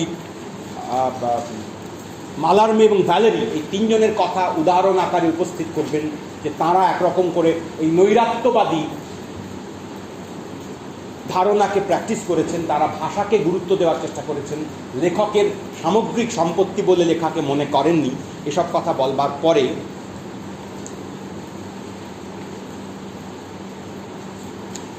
তোমাদের পাতার সঙ্গে সবটা মিলবে না,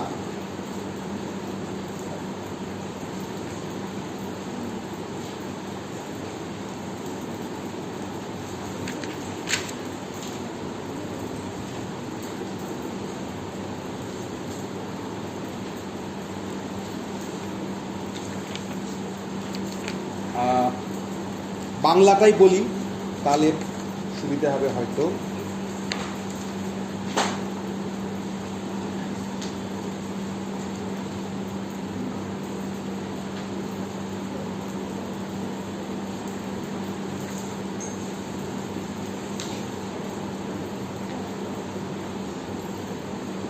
হ্যাঁ, 56 এই বাংলা লেখা, তার পৃষ্ঠা সংখ্যা 56 দেখো, একদম তলার যে প্যারাগ্রাফ তার ঠিক আগের প্যারাগ্রাফের শেষ কয়েকটা লাইন থেকে আমরা পড়ব।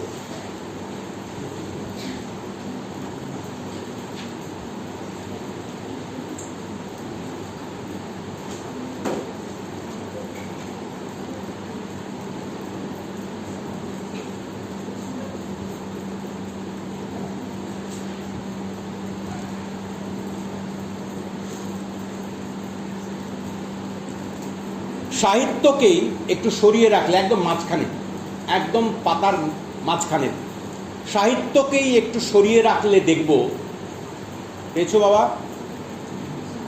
পেয়েছো? বেশ, সাহিত্যকেই একটু সরিয়ে রাখলে দেখব ব্র্যাকেটে এসব পার্থক্যের সত্যি কোনো মানে হয় না।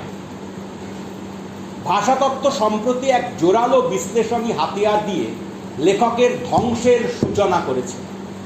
আমি তোমাদের আগের দুটো ক্লাসে এই ভাষাতত্ত্ব কী করে লেখকের ধ্বংস ঘটিয়েছে, অথারের ধ্বংস ঘটিয়েছে, তার ইঙ্গিত করেছিলাম। মনে আছে তো তোমাদের? মনে আছে? বলো তো, ভাষাতত্ত্ব কী করে লেখকের ধ্বংস সূচনা করেছে? Sasur, ফার্ডিনান্দ the Sasur, সিগনিফায়ারের relation arbitrary, এই যে প্রকল্পের কথা প্রস্তাব করেছিল, ভাষাতাত্ত্বিক দৃষ্টিভঙ্গি থেকে শব্দ আর অর্থ আর শব্দ, এই দুয়ের সম্পর্ক চিরকালীন, পাকাপোক্ত, শাশ্বত নয়, আরবিট্রারি, আপতিক, এইটা যে বলেছিল, সেই কথাটা মাথায় রাখবে। দেখিয়েছে যে কথন জিনিসটাই ফাঁপা, কোনো কথক দিয়ে সে শূন্যতা ভরানো নিষ্প্রয়োজন, সে এমনি নিখুঁতভাবে কাজ করে যায়। কথক লাগে না, ভাষা নিজেই নিখুঁতভাবে কাজ করে যেতে পারে, তার একটা নিজস্ব সিস্টেম আছে, ভাষার একটা নিজস্ব চলবার পদ্ধতি আছে, উপায় আছে। কথক নির্বিশেষে, কথকের তোয়াক্কা না করে ভাষা চলতে পারে। ভাষাতাত্ত্বিক বিচারে যিনি লিখছেন, লেখক তার চেয়ে বড় কেউ নন। যেমন আমি বড় নয়, তার চেয়ে যে বলছে আমি। ভাষা বিষয়কে চেনে, ব্যক্তিকে নয়। আর এই বিষয় যা তার উচ্চারণেই স্বয়ংসিদ্ধ এবং তার বাইরে একেবারেই ফাঁকা, ভাষাকে ধরতে অর্থাৎ নিঃশেষ করতেও যথেষ্ট। এই বাংলাটার পাশে রেখে আমি এবার ইংরেজিটা পড়ে দেখাই। এইটাই দেখো, সহজ করে বুঝতে পারবে।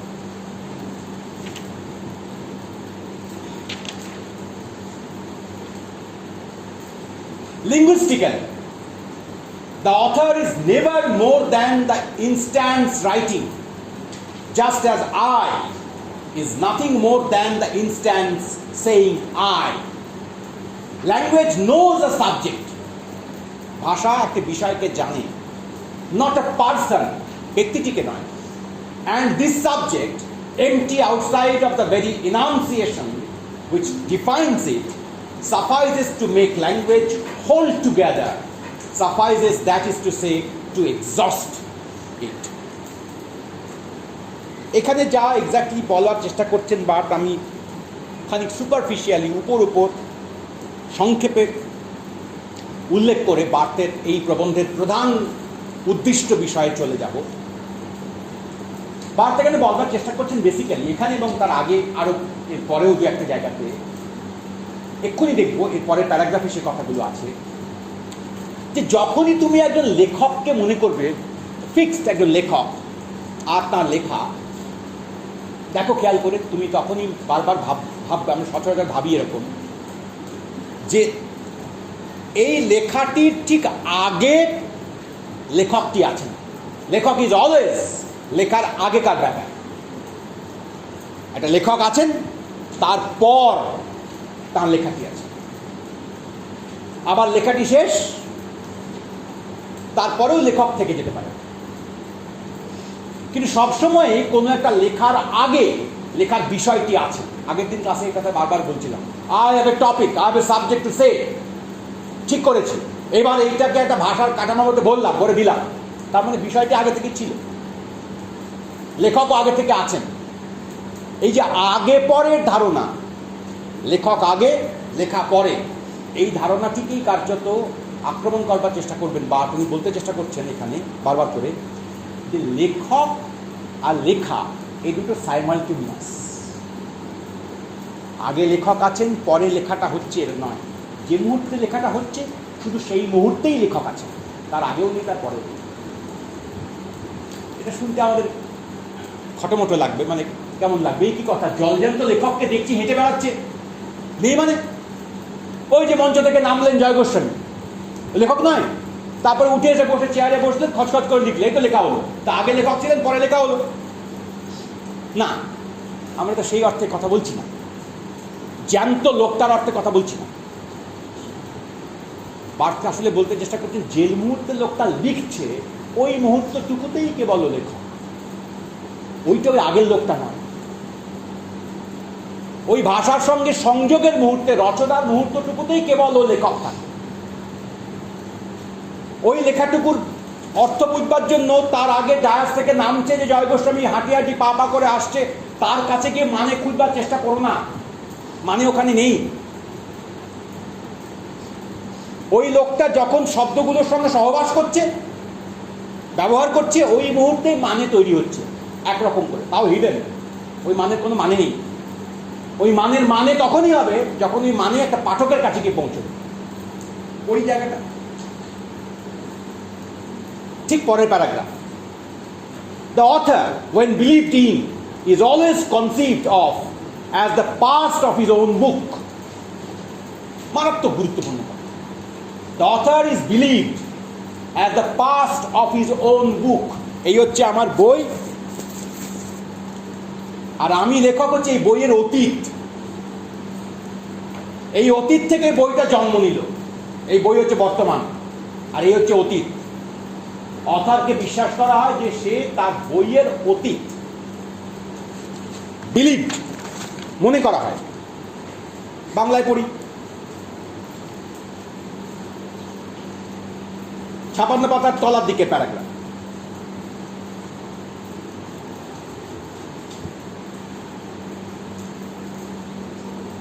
যে লেখকের রচনায় বিশ্বাস হয় তাকে সবসময় তার নিজের বইয়ের অতীত হিসাবেই দেখা হয়।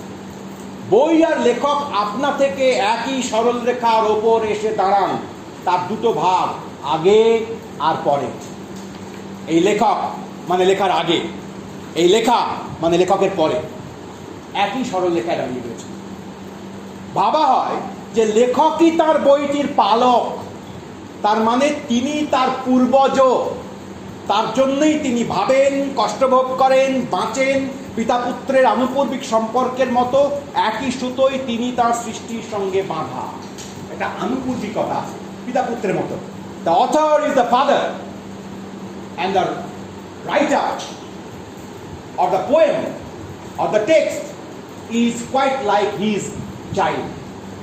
আমার সন্তান, আমরা মাঝে মাঝে বলি, শোনো দেখবে লেখা হচ্ছে আমার সন্তানের মতো, লেখকেরা বলতে খুব ভালোবাসে, কিন্তু আমার সন্তানের মতো মানে কি? পাঠ বলছেন, আমি বলছি না। মানে কি? মানে হচ্ছে এই যে লেখা আর লেখার পিতা, এই সম্পর্কে সাধারণভাবে অথার এবং তার রচনাকে ভাবা হয়। যে কারণে মনে করা হয় যে অথার হচ্ছেন গিয়ে পাস্ট আর রচনাটি হচ্ছে গিয়ে তার প্রেজেন্ট। এবার কেন সেটা নয় তিনি মানবেন না, তার ব্যাখ্যা করছেন, তার উত্তর দিচ্ছেন। সম্পূর্ণ বিপরীতে আধুনিক লিপিকার তার লেখার সঙ্গেই জন্মান, এইটা হচ্ছে বাক্যের মূল কথা।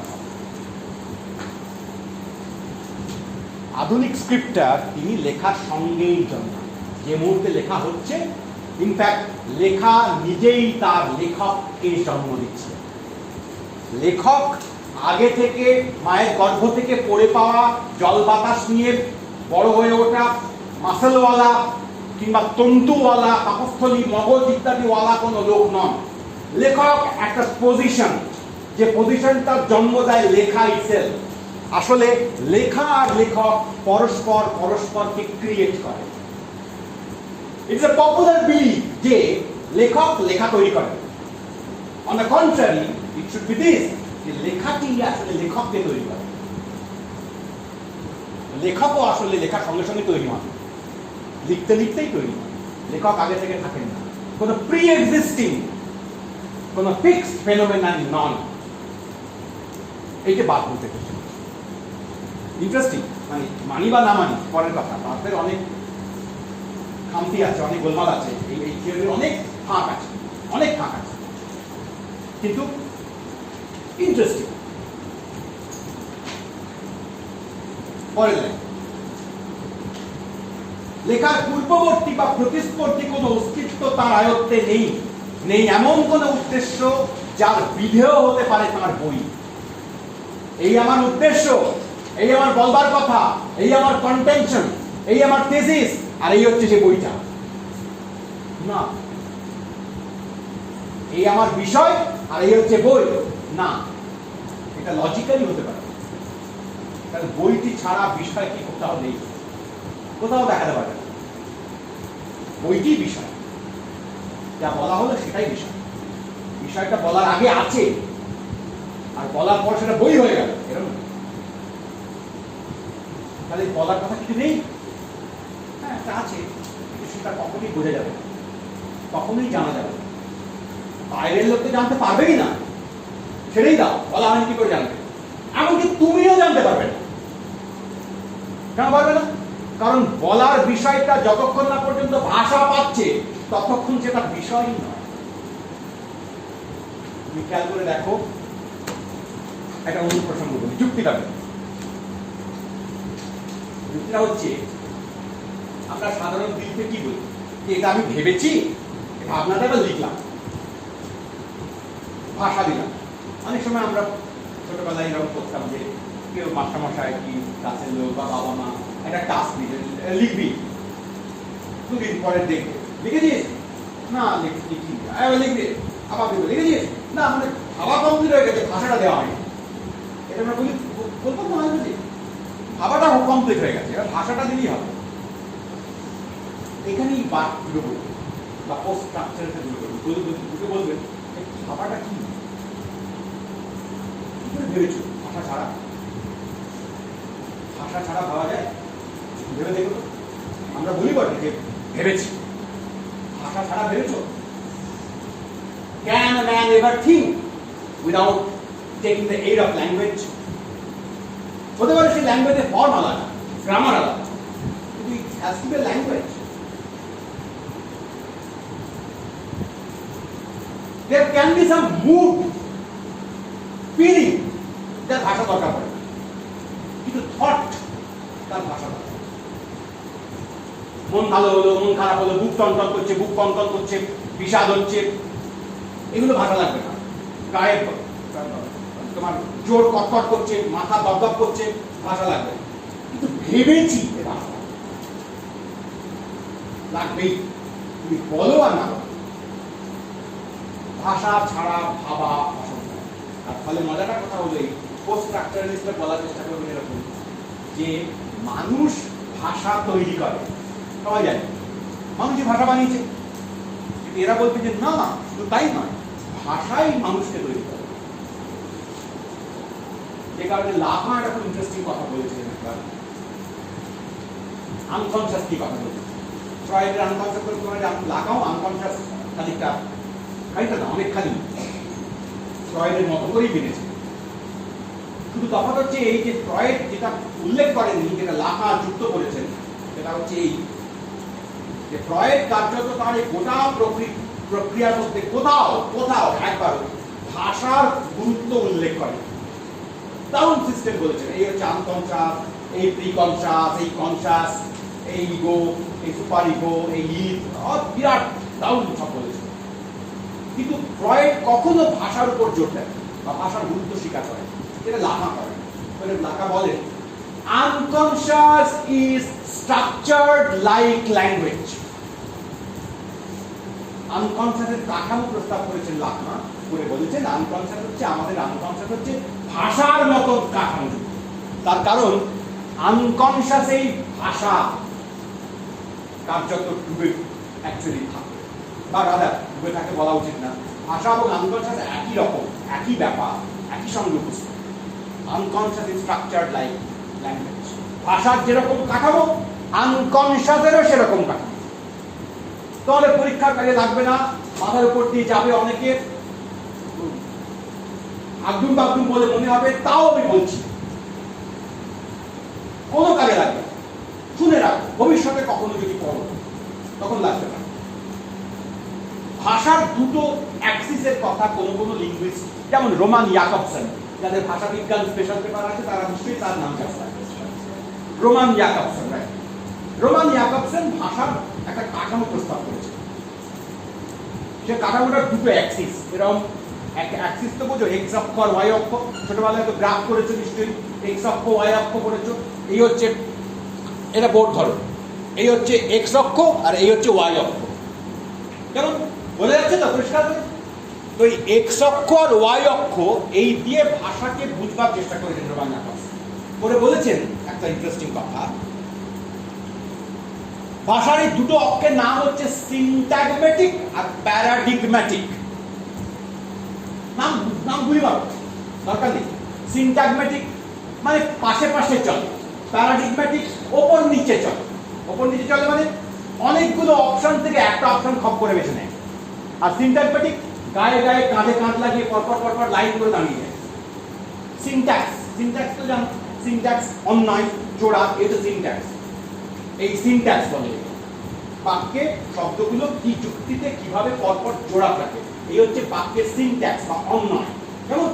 তো সিনট্যাগমেটিক এবং প্যারাডিগম্যাটিক এই দু রকম ধরন আছে।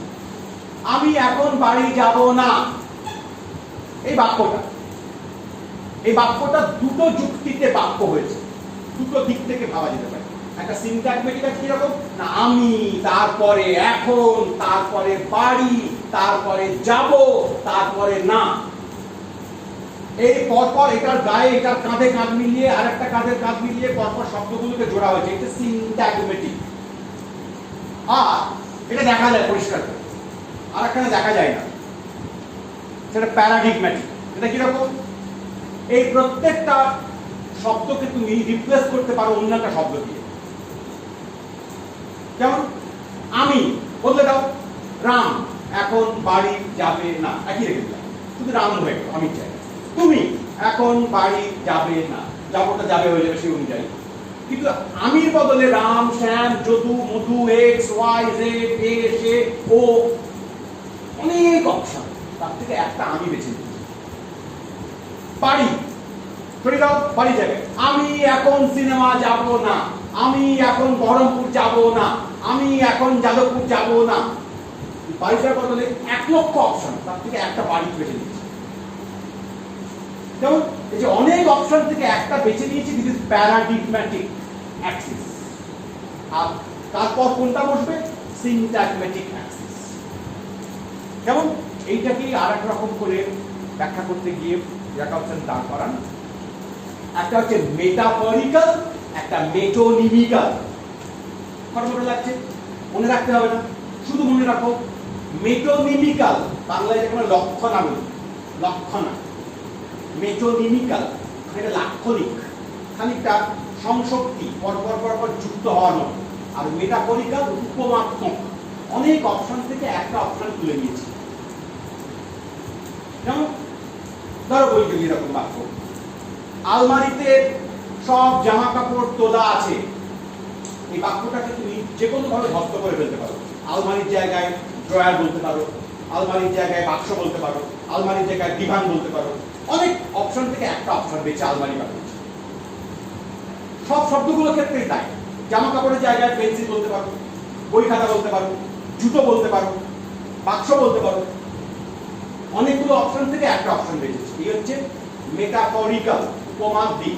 আর মেটোনিমি মানে পাশাপাশি পাশাপাশি দাঁড়ানো, সংশক্তি, জোড়া।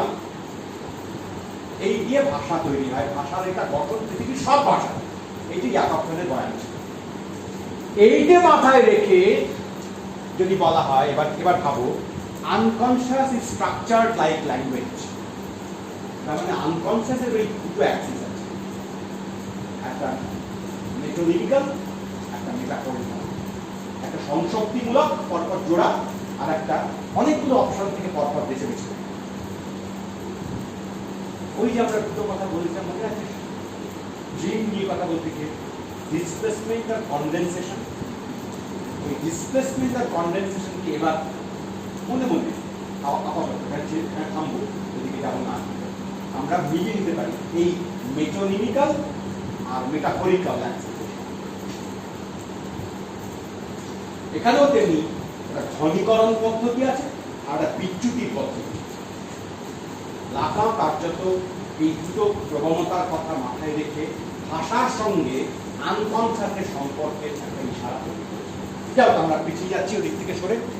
এই যে ভাষার উপরে এতখানি জোর দেবেন বার্থ এবং অন্যরা, মূলত বার্থের পরবর্তীরা, তারা প্রধানত এই ভাষা কেন্দ্রিকতা 20 শতকের 15 সালের পর থেকে, 1915 পর থেকে সংস্কৃতি চিন্তায়, কালচার স্টাডিজে, ইন্টেলেকচুয়াল অ্যাক্টিভিটিতে এক ধরনের ভাষা তত্ত্ব নির্ভরতা শুরু হয় বলে এটাকে ইংরেজিতে আমরা বলি, এখন বলি আমরা একটা লিঙ্গুইস্টিক টার্ন, একটা ভাষাতাত্ত্বিক ঝোঁক তৈরি হয়েছে সব চিন্তায়। অ্যানথ্রোপোলজিতে ভাষা বিজ্ঞান, সাইকোঅ্যানালিসিসে ভাষা বিজ্ঞান, লিটারেচার থিওরিতে ভাষা বিজ্ঞান, ট্রেস সংক্রান্ত আলোচনায় ভাষা বিজ্ঞান। কোন ভাষা বিজ্ঞান? ওই সসুরিয়াল লিঙ্গুইস্টিক্স, ওই সিগনিফায়ারের ধারণা, ওই অর্থের অমরত্ব এবং অর্থের নশ্বরতা, অর্থের স্লিপারিনেস, অনেকান্ত, অনেক অর্থের সম্ভাবনা, ফিক্সিটির অভাব, এসব আসলে এই 20 শতকের প্রথম দুটো দশকের চিন্তা ভাবনার ফলাফল করে। এবং এখানে খানিকটা পরোক্ষে সাহায্য করেছে হাইজেনবার্গের বিখ্যাত আনসার্টেনটি প্রিন্সিপল, ফিজিক্সের আবিষ্কার। কিন্তু আনসার্টেনটি প্রিন্সিপল একরকম করে বলবার চেষ্টা করেছিল যে, মোটের উপরে স্থূলভাবে বলবার চেষ্টা করেছিল এই যে বস্তুর অবস্থান এবং ভর, পজিশন এবং মাস, এই দুটোকে একই সঙ্গে নির্ভুলভাবে মাপা সম্ভব না। জটিল সব পরীক্ষা নিরীক্ষা আছে, আমি আমার ওদিকে যাবো না, শুধু এইটুকু বাক্য বলবো আপাতত যে দুটো বিষয়কে তুমি একই সঙ্গে নির্ভুলভাবে ধরতে পারবে না, একটা সাপেক্ষে আর একটা। এটা ফিজিক্সের আবিষ্কার, 1915 সালে সসুরের আবিষ্কার। ভাষা শব্দের সঙ্গে অর্থের সম্পর্ক এরকম পাকাপাকি চিরকালীন নয়, একটা দুর্বলতা আছে। এই আবিষ্কারগুলো আসলে এই সময়কার চিন্তা পদ্ধতিকে একরকম করে নাড়িয়ে দিয়েছে। অথরিটি সম্পর্কে একরকমের বিশেষ রিজার্ভেশন তৈরি হচ্ছে। বার্থ যখন এই প্রবন্ধ লিখছেন তখন তারই একটা তীর্যক একটা ফলাফল এই লেখার মধ্যে একটা খুঁজে পাওয়া সম্ভব। শেষ করি। book and author stand automatically on a single line divided into a before and an after. The author is thought to nourish the book. আবার লেখকই এই বইটাকে নারিশ করছে, বাংলাটাই পড়ি দরকার নেই।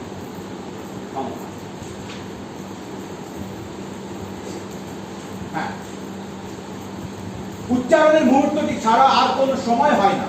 প্রতিটি লিপি এখানে আর এখন, এখানে আর এখন, হিয়ার এন্ড নাও, এখানে আর এখন, এই মুহূর্তে চিরতরে লেখা আছে।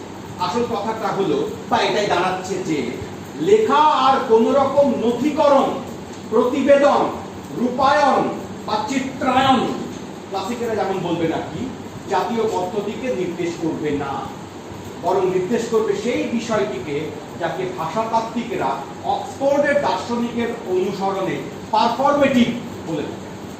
এখানে সরাসরি পাঠ অক্সফোর্ডের দার্শনিক বলে রেফার করছেন কাকে, তার ফুটনোটে তোমরা পাবে, আমি তারটিকে বিস্তারিত করে যাচ্ছি না। যদিও অক্সফোর্ডের দার্শনিক বলে এখানে সঙ্গতভাবেই তিনি এই ভাষাতাত্ত্বিক দার্শনিককে রেফার করছেন, কিন্তু আমি তোমাদেরকে ইঙ্গিত করবো, বলতে চাইবো আসলে তার রেফারেন্স কিন্তু উল্লেখ না থাকলেও শ্বশুরের রীতিতে, আসলে তার রেফারেন্স উল্লেখ না থাকলেও শ্বশুরের রীতিতে, যেখানে ভাষার এই অনড়তাকে চ্যালেঞ্জ করে যাবে। এ এক বিরল কথন ভঙ্গি, এ অনেকটা রাজা রাজরাদের আমি এই ঘোষণা করছি, বা সুপ্রাচীন কবিদের আমি এই গেয়ে যাই এর মতো।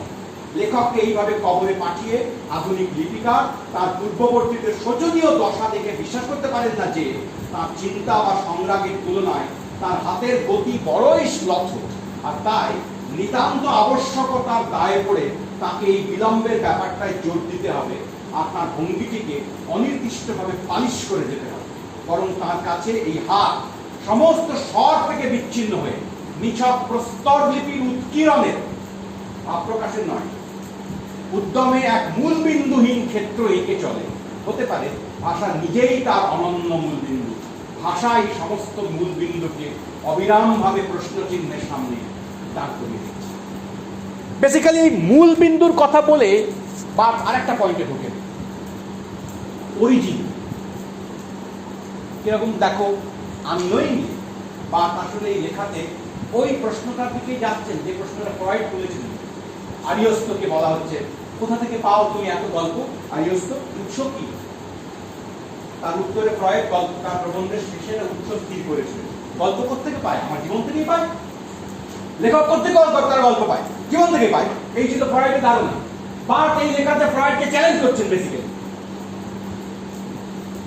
ফ্রয়েড এতক্ষণ ধরে যা বললেন তাতে ফ্রয়েডকে নাকচ করা হলো, কিন্তু না, গল্প জীবন থেকে পায় না। লেখক তার জীবনের কথাই কেবল বলবার চেষ্টা করেন বটে, কোনো কোনো লেখক দেখতে পাই, কিন্তু সেটা করার কথা নয়। লেখকের জীবনের আগে পরের ব্যাপার নয়, আগে লেখক তারপর লেখা নয়, এটা বলতে চেষ্টা করছে। তাহলে আসলে ফ্রয়েডের এই অবজারভেশনকে একটু কাউন্টার করছেন বার করে, আসলে বলছেন লেখকের নিজের জীবন থেকে সংগৃহীত হবে তা নয়, লেখার কোনো এরকম নির্দিষ্ট অরিজিন নেই। বা সেখানে যেটা বলছেন সেটা খুব আমাদের সবার মানতে খুব সহজ হবে না, মানাটা সমস্যা হবে, কারণ আমরা ওই অরিজিন সংক্রান্ত ধারণায় খুবই অভ্যস্ত থাকি। তাই বার্তার এই কথাকে মানতে আমাদের খারাপ লাগে। মাছ বলতে চেষ্টা করছেন অরিজিন নেই বাবা, কোনো কিছুরই অরিজিন নেই। তাহলে কি আছে? সংগ্রহ আছে। আমার লেখা বলে যা মনে করছে আমার লেখা নয়, শুধু আমার লেখা, কেবল আমার লেখা, আমি কেবল নির্মাতা, স্রষ্টা, তা নয়। লেখা বিষয়ে এই হচ্ছে নৈরাত্য সিদ্ধির কথা, এইটা বিশ্বাস করার কথা লেখক সেন্টার স্টেজে নেই, লেখক সংগ্রাহক। যে কারণে কয়েক বলবেন লেখার মানে যখন খুঁজবো, এটাই শেষ কথা আমার লেখা সম্পর্কে। একজন পাঠক যখন লেখা খোঁজেন পড়েন, তখন পুরাতন পদ্ধতি অনুযায়ী আমরা আর বলবো না যে পাঠক আসলে লেখা, তোমাদের খুব খারাপ লাগছে কি, খটমটো লাগছে, খুব বোর লাগছে, বিরক্ত লাগছে কি বাবা? আমি আর ছোট করে দেবো, তাহলে লাগতেই পারে, সবার ভালো লাগবে খুব, কাম নাই। যাও এই পয়েন্টে আমার শেষ পয়েন্টে, এটা ডিসাইফার করা নয়, ডিসেন্ট্যাঙ্গেল করা। দুটো শব্দ খেয়াল রাখো, ডিসাইফার আর ডিসেন্ট্যাঙ্গেল। বার্ট প্রেফার করবেন ডিসেন্ট্যাঙ্গেলমেন্ট ইনস্টেড অফ ডিসাইফার।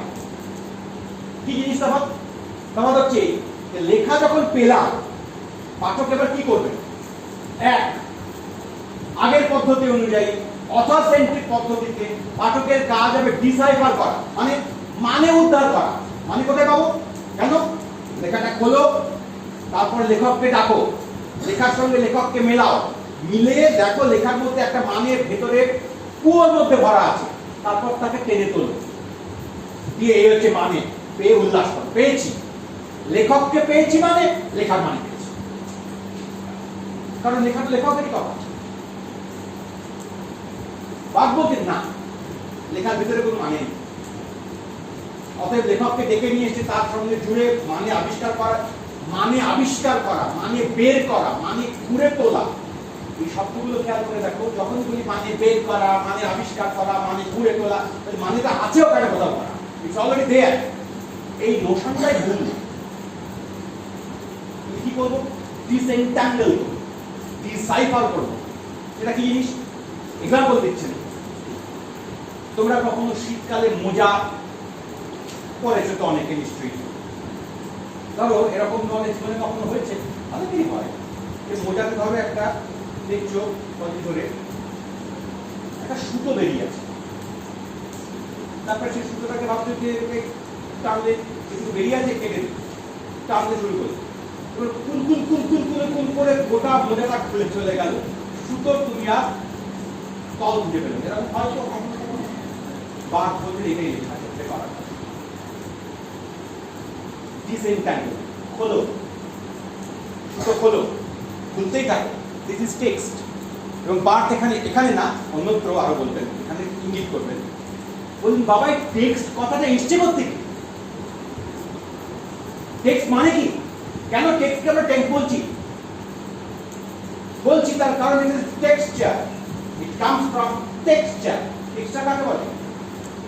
কাপড় নিয়ে কখনো বলো না আমরা টেক্সচারটা ভালো, টেক্সচারটা খারাপ, টেক্সচারটা খড়খড়ে, টেক্সচারটা মোলায়েম, অজিত দেখ উপরের যে গুণন, এটা টেক্সচার। টেক্সচারটা বেশ ভালো তো, মানে কম্পোজিশনটা ভালো, কাঁথা হয়েছে ভালো, তাহলে টেক্সট হচ্ছে আসলে সুতোর মতো। টেক্সটকে কেবল ডিসেন্ট্যাঙ্গেল করতে পারো, খুলতে পারো, খুলে কেটে রাখতে পারো, সাজিয়ে সুজিয়ে। কিন্তু তুমি যতই খোলো ততই দেখবে মানে অধরা, মানে নেই, খুলছি যে এটাই না। একটা টেক্সটের মানে আসলে lies in the process of the engagement between the text and you. ওইখানে মানে আছে, ওইটাই মানে বলে কোনো চিরনির্দিষ্ট অর্থ তাৎপর্য মানে বইতে যা লেখা থাকে তা নেই। মানে হচ্ছে লেখার সঙ্গে পাঠকের যে সংযোগ, যে সংশ্লেষ, যে এনগেজমেন্ট, যে ক্রমাগত যাতায়াত করতে থাকা, যে ডায়ালগ, ওইটাই লেখার মানে বলে যদি কিছু হয় না। লেখার মানেটা লেখা নিজেই। এই হচ্ছে লেখা আর এই হচ্ছে লেখার মানে।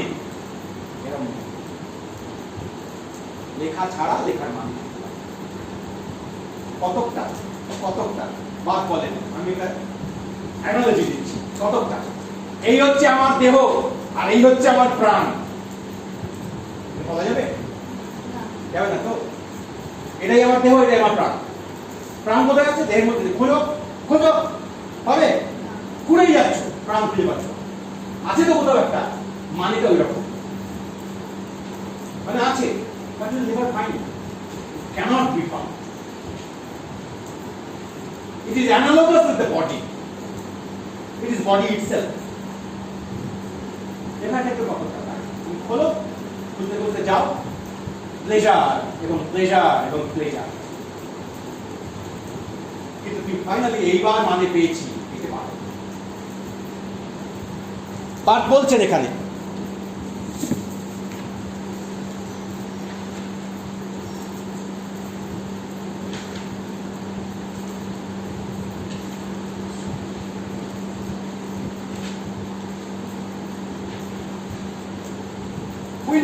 দ্যাট টেক্সট ইজ নট, পৃষ্ঠা পৃষ্ঠা তো হবে না, আমি মাঝখান থেকে বলছি, পরে তোমরা মিলিয়ে নিও। প্যারাগ্রাফ শুরু হচ্ছে দু পাতা পরে।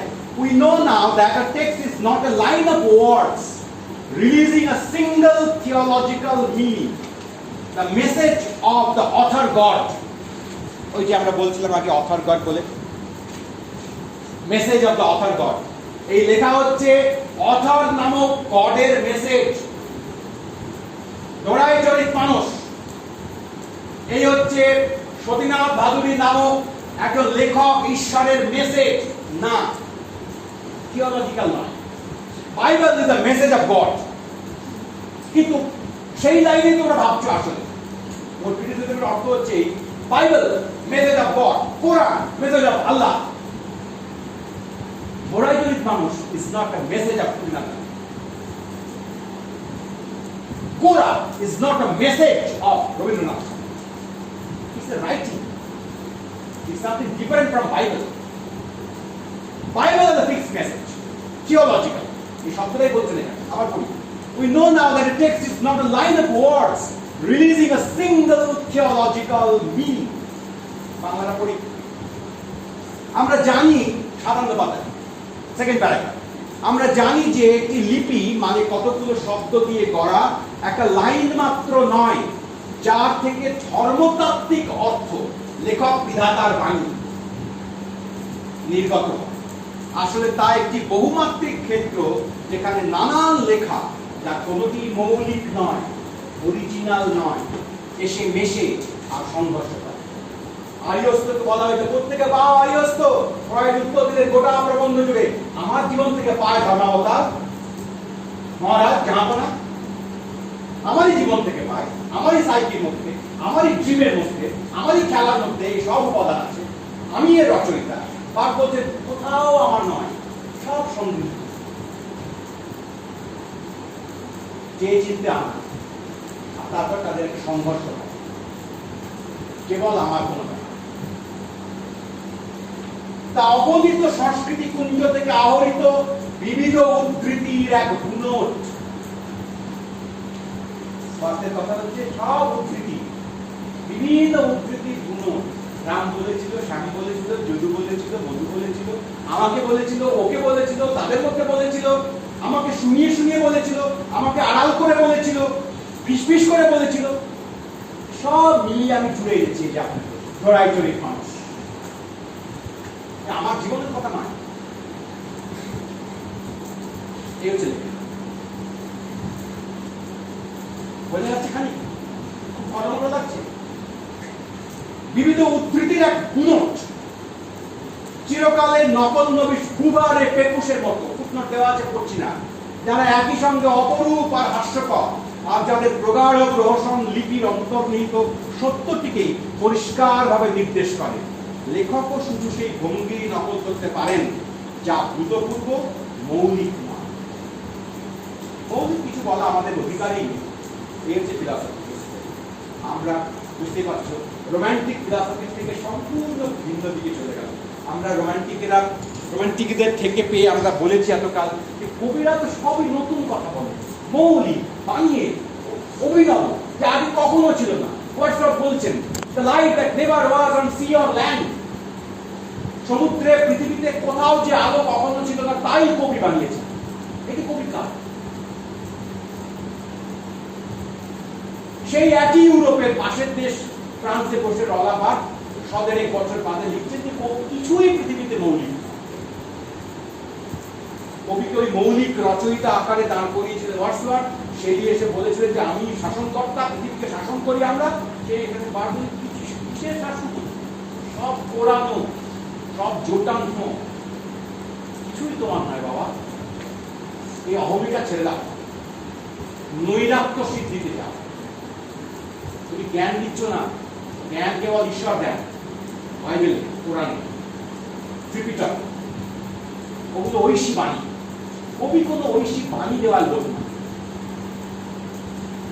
যার একমাত্র ক্ষমতা নানা লেখার মিশ্রণে একটি জবাবে আরেকটিকে খাড়া করে এমন ভাবে যে কোনোদিনই পক্ষ যেন নেওয়া না।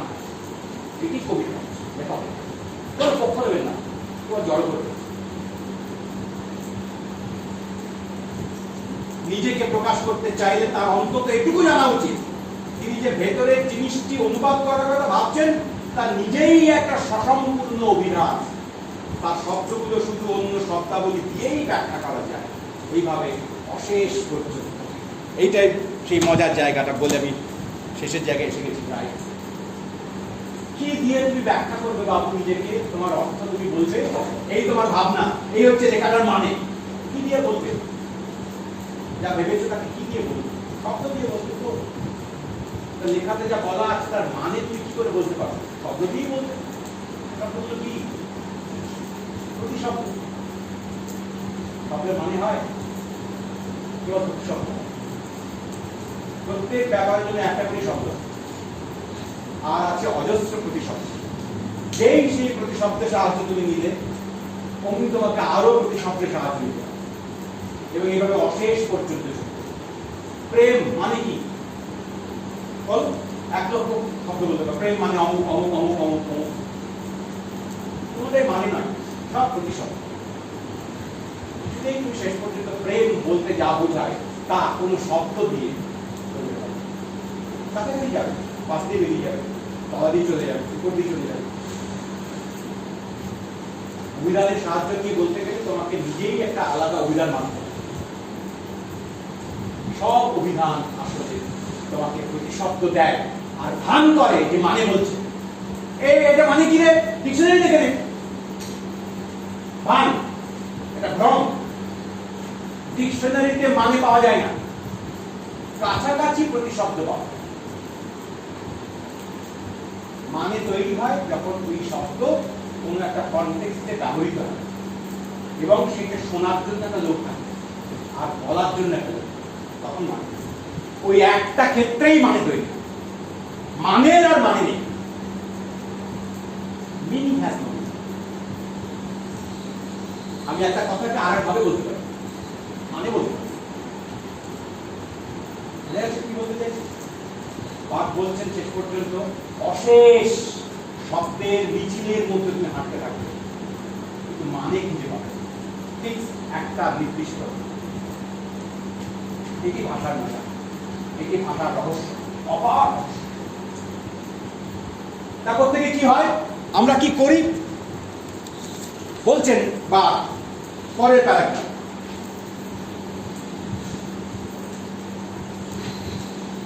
Once the author is removed,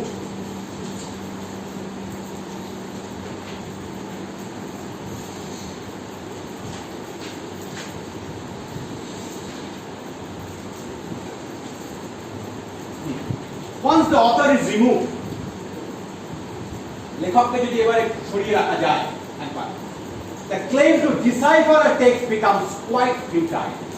author যদি না থাকেন তাহলে লেখার একটা নির্দিষ্ট মানে খোঁজার তাগিদও আর থাকবে না, অথরই তো নেই। তাহলে claim to the meaning, বাংলায় অংশটুকু পড়ে দেখায়, once the author is removed, এখানে বাক্যটা হচ্ছে একবার লেখককে সরানো গেলে লিপি মানে টেক্সটে পাঠোদ্ধারের ভরন্ত অর্থহীন, আর পাঠোদ্ধার করা দরকার পড়ে। লিপিকে লেখক যোগান দেওয়া মানে তো সেই লেখাকেই সীমায়িত করে দেওয়া, তার শেষ দেখিয়ে দেওয়া, তার অবসান। বুঝছো এই কথাটা? মানে বুঝতে পারছো? বোঝা গেল? খালি লিপিকে লেখক যোগান দেওয়া, এই টেক্সট, লিপি মানে এখানে টেক্সট, লিপি মানে এখানে স্ক্রিপ্ট নয়, টেক্সট। যদি টেক্সটের লেখক থাকে একটা নির্দিষ্ট পাকাপোক্ত, উনি বলছেন তাহলে লেখার সীমানা গেড়ে দেওয়া।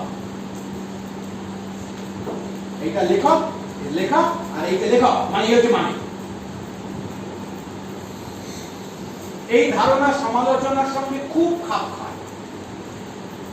আসলে লেখার বার্থ এখানে সমালোচনা সাহিত্য নামক একটা বিশেষ প্যাটার্ন আমরা করেছি পরে। আগে ছিল সাহিত্য, বুঝলেন? এটা মজা করে বলছি, হ্যাঁ, এটা কি খুব পরিবর্তনীয় না, মজা করে বলছি।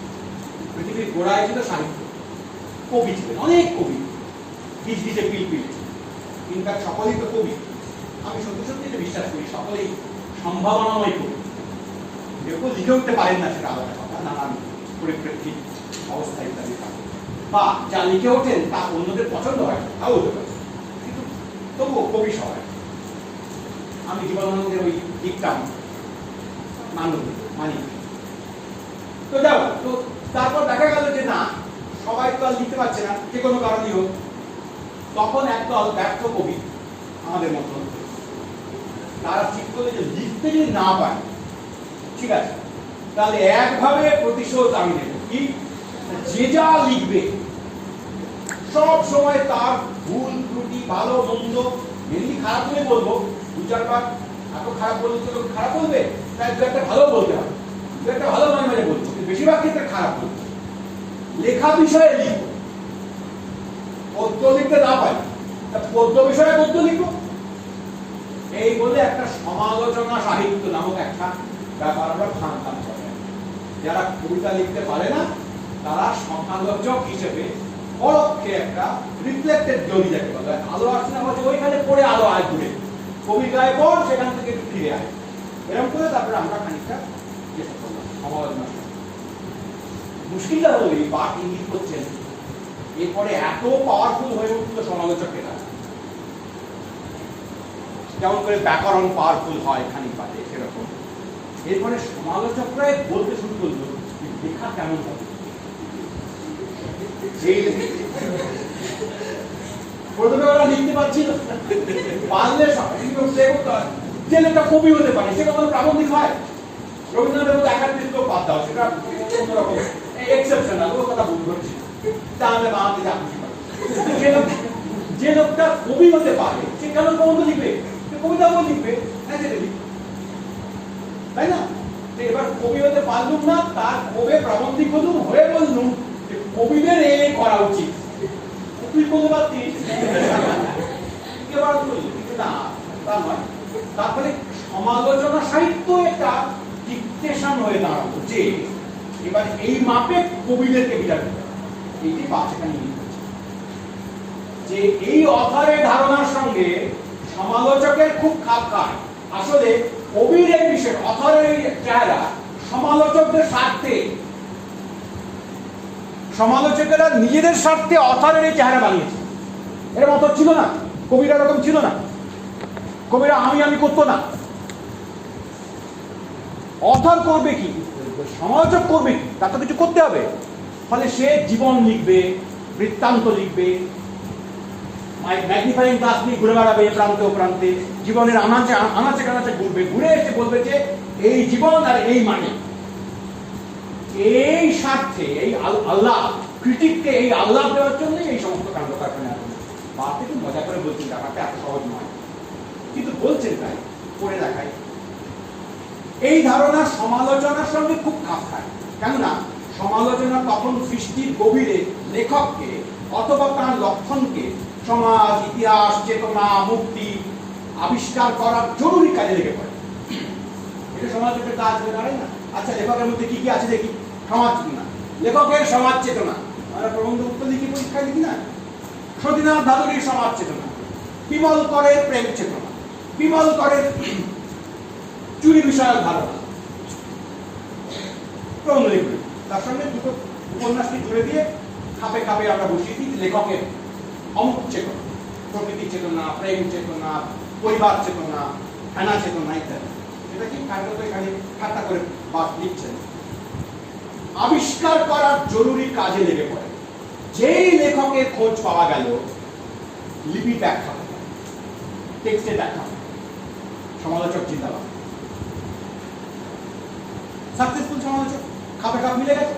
এই লেখক আর এই লেখা, এই লেখকের জীবন আর এই চরিত্রের, লেখকের চরিত্রের মধ্যে এগুলো পাওয়া যাচ্ছে, অতএব এটাই মানে। রিফ্লেকশন ছাড়া লেখক আর কি করবেন? নিজের কথাই তো বলছেন। অতএব লেখকের চরিত্রের, উপন্যাসের চরিত্রের মধ্যে কোথায় কোথাও যদি লেখকের জীবনের ছাপ পায়, তাহলে ওইটাকেই মানে বলে আমি চিন্তা করি, ওইটাই তার বলবার কথা। সমালোচকের তৃপ্তি, লেখকের স্তূপ। যুগে যুগে লেখকের রাজত্বের সঙ্গে সমালোচকের রাজত্বের যে কোনো তফাৎ নেই, তাতে আর আশ্চর্য কি? এই হচ্ছে লেখক সমালোচক যুগলবন্দী হয়ে গেছে। এও আশ্চর্যের নয় যে আজকের যুগে লেখকের মতোই সমালোচনাকেও তেমন পাত্তা দেওয়া হয়। লেখার ভিড়ে পাঠোদ্ধার করা নয়, আসলে সবের জট ছাড়িয়ে নিতে হয়। কাঠামোটি অনুসরণ করা যেতে পারে, দৌড়ানো যেতে পারে মোজায় বোনা সুতোর মতো, প্রতিটি বিন্দু আর প্রতিটি স্তর ধরে, কিন্তু তার তলায় কিছু নেই। মোজার সুতো খুলছো তো খুলছো, কোথায় মোজা? মোজা কোথাও নেই, সুতোটাই মোজা। এইটা হচ্ছে সুতো আর এইটা হচ্ছে মোজা না স্যার, সুতোটাই মোজা। মোজা আর সুতোর মধ্যে কোনো ভেদ নেই, আমার দেহ আর আমার প্রাণের মধ্যে কোনো ভেদ নেই, লেখা লেখার মানের মধ্যে কোনো ভেদ নেই। লেখাই লেখা, লেখার মানে করতে গেলে আর একটা লেখা লিখতে হয়। লেখার কেবল ওই প্রদীপের মতন একটা শিখা থেকে আর একটা আলো জ্বালিয়ে নিতে হয়।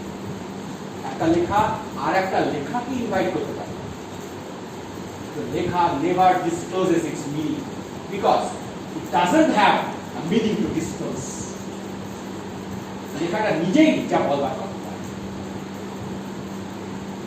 ঠিক সেইভাবে সাহিত্য এখন থেকে লেখা বলাই ভালো হবে, লিপিকে মানে টেক্সটকে আর তার মতো পৃথিবীকেও এক রহস্য অর্পণ করতে, অর্থাৎ এক চরম অর্থ অর্পণ করতে অস্বীকার করে, এক ধর্মতত্ত্ব বিরোধী প্রয়াসের সূচনা করে।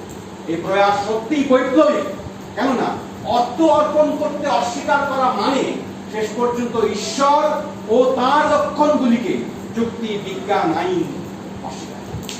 কেন বার্থ নিজের এই থিওরিকে রেভলিউশনারি বলেন?